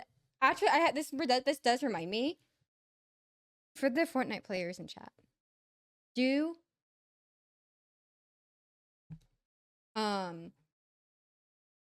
when you stop playing, do you sometimes hear like the Fortnite chest sound? Like a phantom sound? Because I do. And it's real bad. And it's definitely like oh no, I played Fortnite for too long. Okay, so that's just a me thing. But my uni roommate also has this thing, so. Oh, your emails are cute. Thank you, Cup. I think they're Cup too.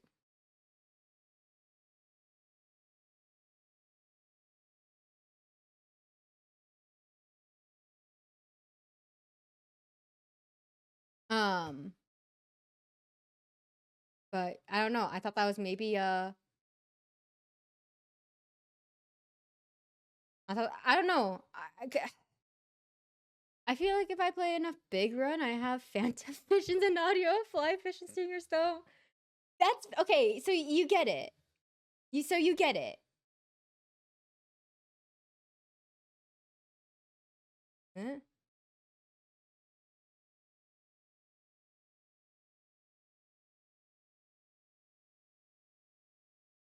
Oh fuck!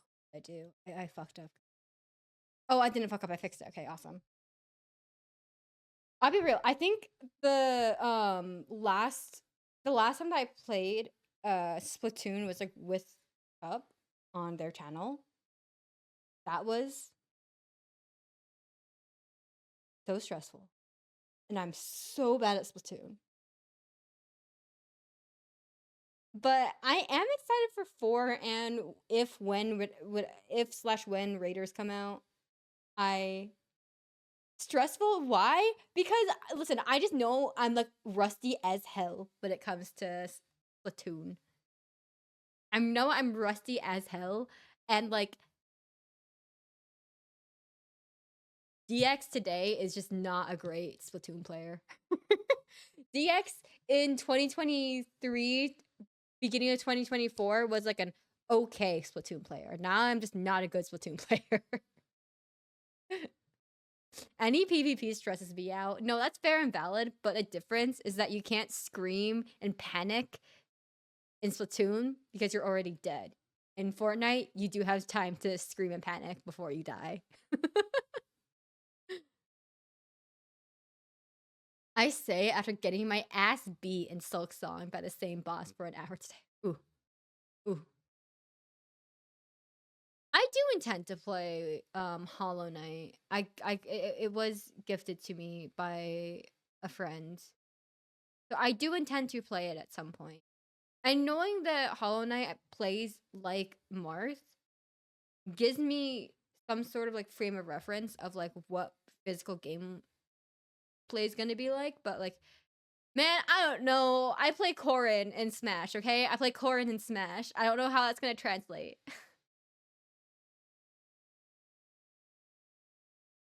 I'm not a gamer. I cannot track more than 2 objects at a time. No, fair and valid. Me too.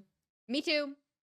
I have not finished like the Splatoon 3 single player secret level, and I just kind of gave up. I can't like, because I can't like keep track. I can't like do what I need to do in the present time and think ahead at the same time. Like I have a really hard time with that, and I'm not even sure if there's like a reward for it for doing the secret level. There might be like, I don't know, like a locker item or something. I don't know, but maybe I should do those aim training things. I try to track multiple objects. I know that when I get tilted in Fortnite, like I know I should do like aim training with like that in Fortnite when I get really upset about it. But like, I don't know, man. I just remember there was a time earlier in 2025 in March when I was getting, I don't know, I wouldn't say I was good at Fortnite, but I was better at it than I am now. Splatoon has a single player. Yeah, they do have a single player. It is more of a tutorial, but and absolutely no, like it is a tutorial. But like honestly, it's kind of fun though. And in base game 3, it's fun. I've played a little bit of 2 of 2 single player, and I don't like it as much as I do 3, and I do not recall anything about 1.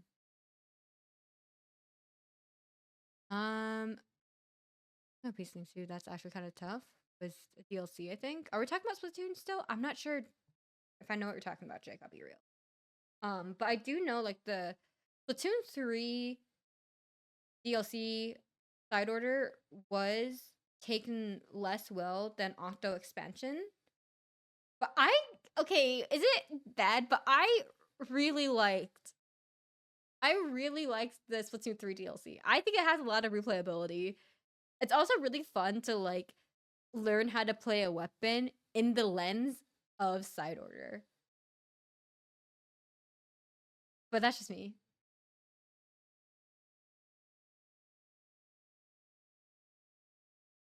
And after 3 days just doesn't simulate me enough, so I haven't finished it. It was an X rank. And that's fair and valid, Mongoose. You're so valid for that. You're so valid for that.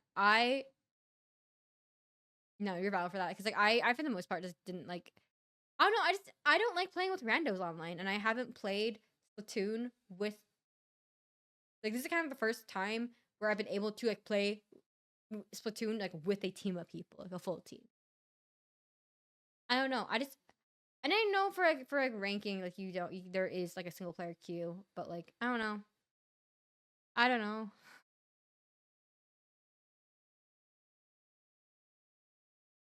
Octo expansion, yeah, that one. But I'm so far behind on gaming. Been painting too much Warhammer. I saw that Wisp got into Warhammer apparently, and I was like, damn, not crazy. Eat 6 on E33 so I can stop avoiding spoilers. No, and you're fair and valid for that. You're fair and valid for that. Well, they tried at least, right? Like I saw a stream of theirs. Okay, maybe I'm wrong. Maybe I'm wrong. No, stop. Stop. No, I think I'm wrong. I might be wrong. But I saw something about it in the Discord. But I wasn't. I'm probably wrong. I'm backtracking really hard right now. Okay. Please no. But like I saw that you definitely did, or like they definitely did a Warhammer stream, right? And I saw some comments about getting into like Warhammer. Like But, like, I don't know if they're, like, really into Warhammer. I don't know. I don't know. I don't know. I don't know. I don't know. I don't know enough.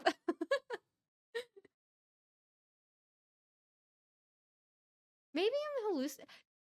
I could have sworn. Hold on. We're stalking Wisp and hoping that Stelly is not actively reporting to Wisp right now.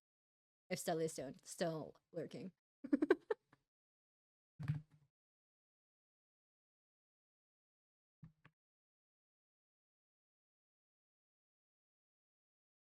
We're looking at.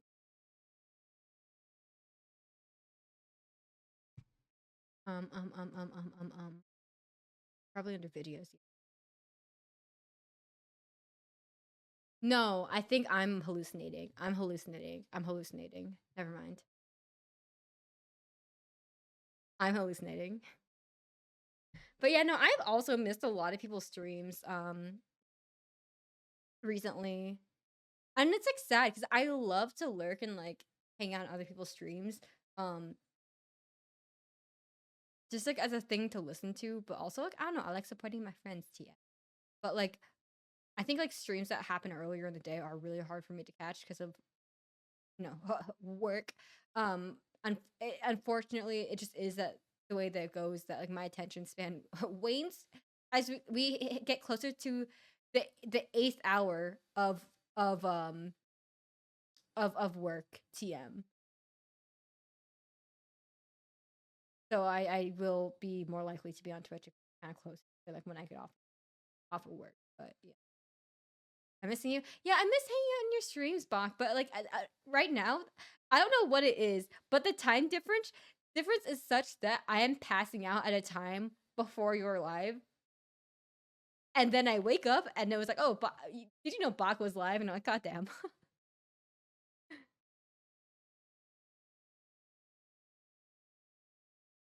But on weekdays at like 9 p.m. No, yeah, that's valid. You're valid. Jake, you're valid. Lurkers unite. Yeah. And yet Twitch hates lurkers. Twitch hates lurkers like it's no one's business. It's crazy.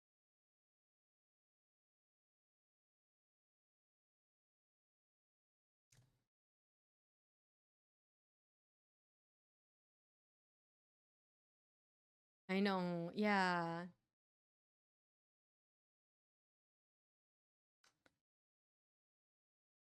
Yeah.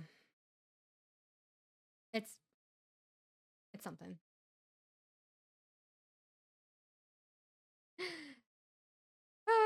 But this has been fun to yap. I'm just like getting a little bit hungry, and we all know how I get when I get a little bit hungry.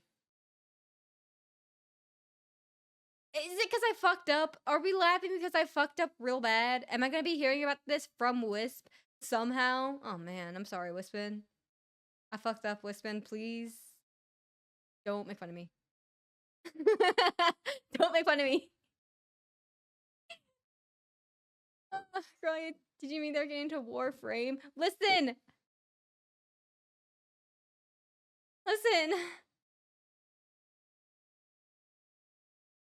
I saw something in the Discord and I have not I wasn't reading super closely.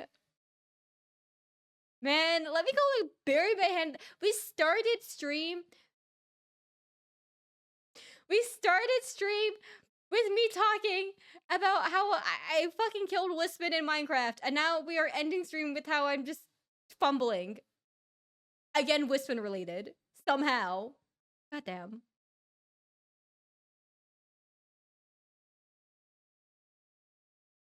Yes, I'm using your name once again as an emoji. Stop.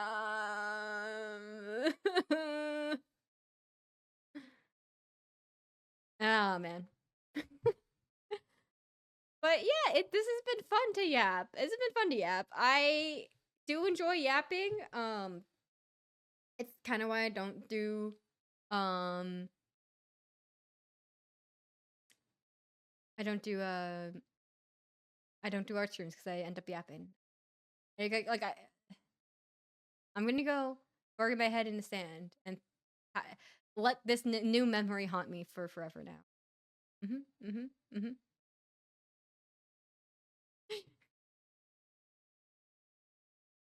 Uh, man. Know how I do just chatting streams to get antsy? That I bore people with my yaps. No, you're so valid, Cup. Because same. Because same. Because same. But I don't do it a lot.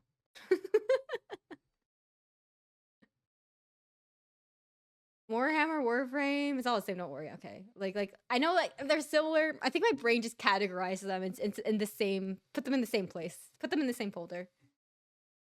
Yeah, because if it makes me feel any better, I asked raiders about the wrong war game when they raided in.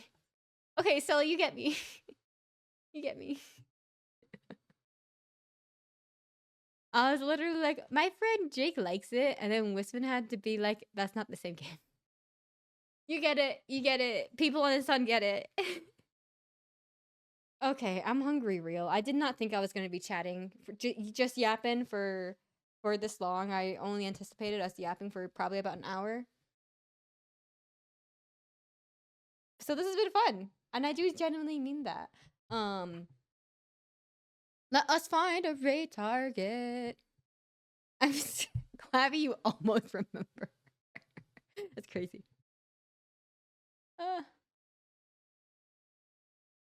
If it makes you feel any better, I was rated by a Splatoon tournament account called Up Splatoon, and I called it UPS Splatoon.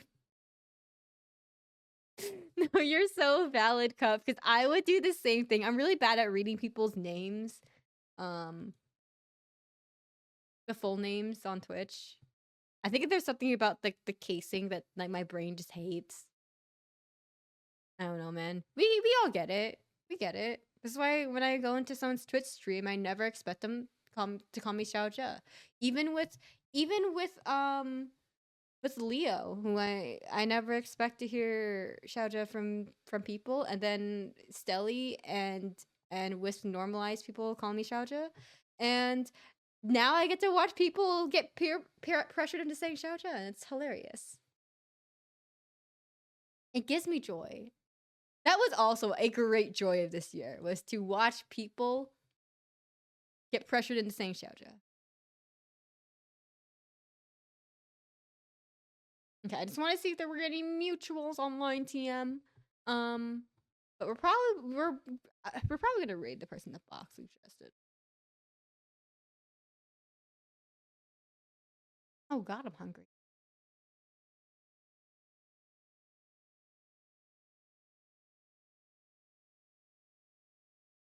No, I think it's so funny, especially oh God, I think it was the Among Us collab where you and Wisp started calling me Xiaojia, and then slowly throughout the session, everyone started calling me Xiaojia. Even like even Ingley started calling me Xiaojia, which is so funny because I think she was the one to know me like the longest and always call me DX religiously and valid. You know, like I respond to DX. And if you do not want to call me Xiaojia and you call me DX, you're valid. Okay, I'm gonna respond no matter what, right? But like it was so funny. Or like Ryusei, who had a pattern of explicitly calling me DX, also slowly coming around to Xiaojia. So funny. So funny. And then Snake and Devi later just being like, hey, do you want us to call you Xiaojia? Funny. Hilarious. I derive great joy from it. Okay. Because a few weeks ago, I changed the raid command. I always have to look at it. I always gotta look it up. I changed the raid command, but then I since have not had enough streams to get used to the new raid command.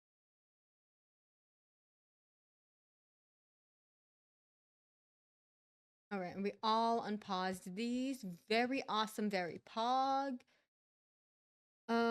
Let me pull up the thing TM.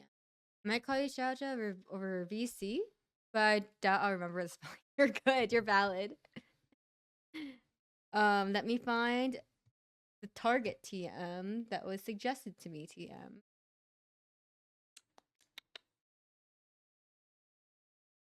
So the thing is, in the Discord, in the community Discord, I have a section all to myself, right? No one else can see it, just me. However, it does mean there's a lot more. There are a lot of things.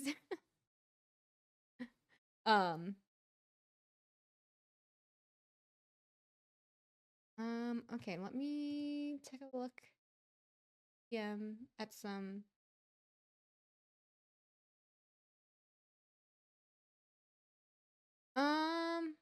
Okay.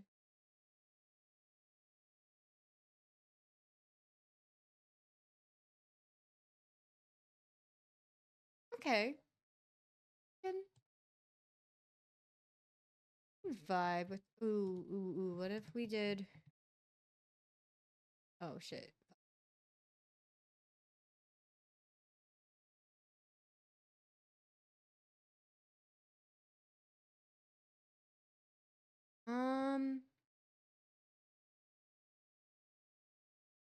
Unfortunately, it is that time of night, huh? Where there are less and less English speakers up.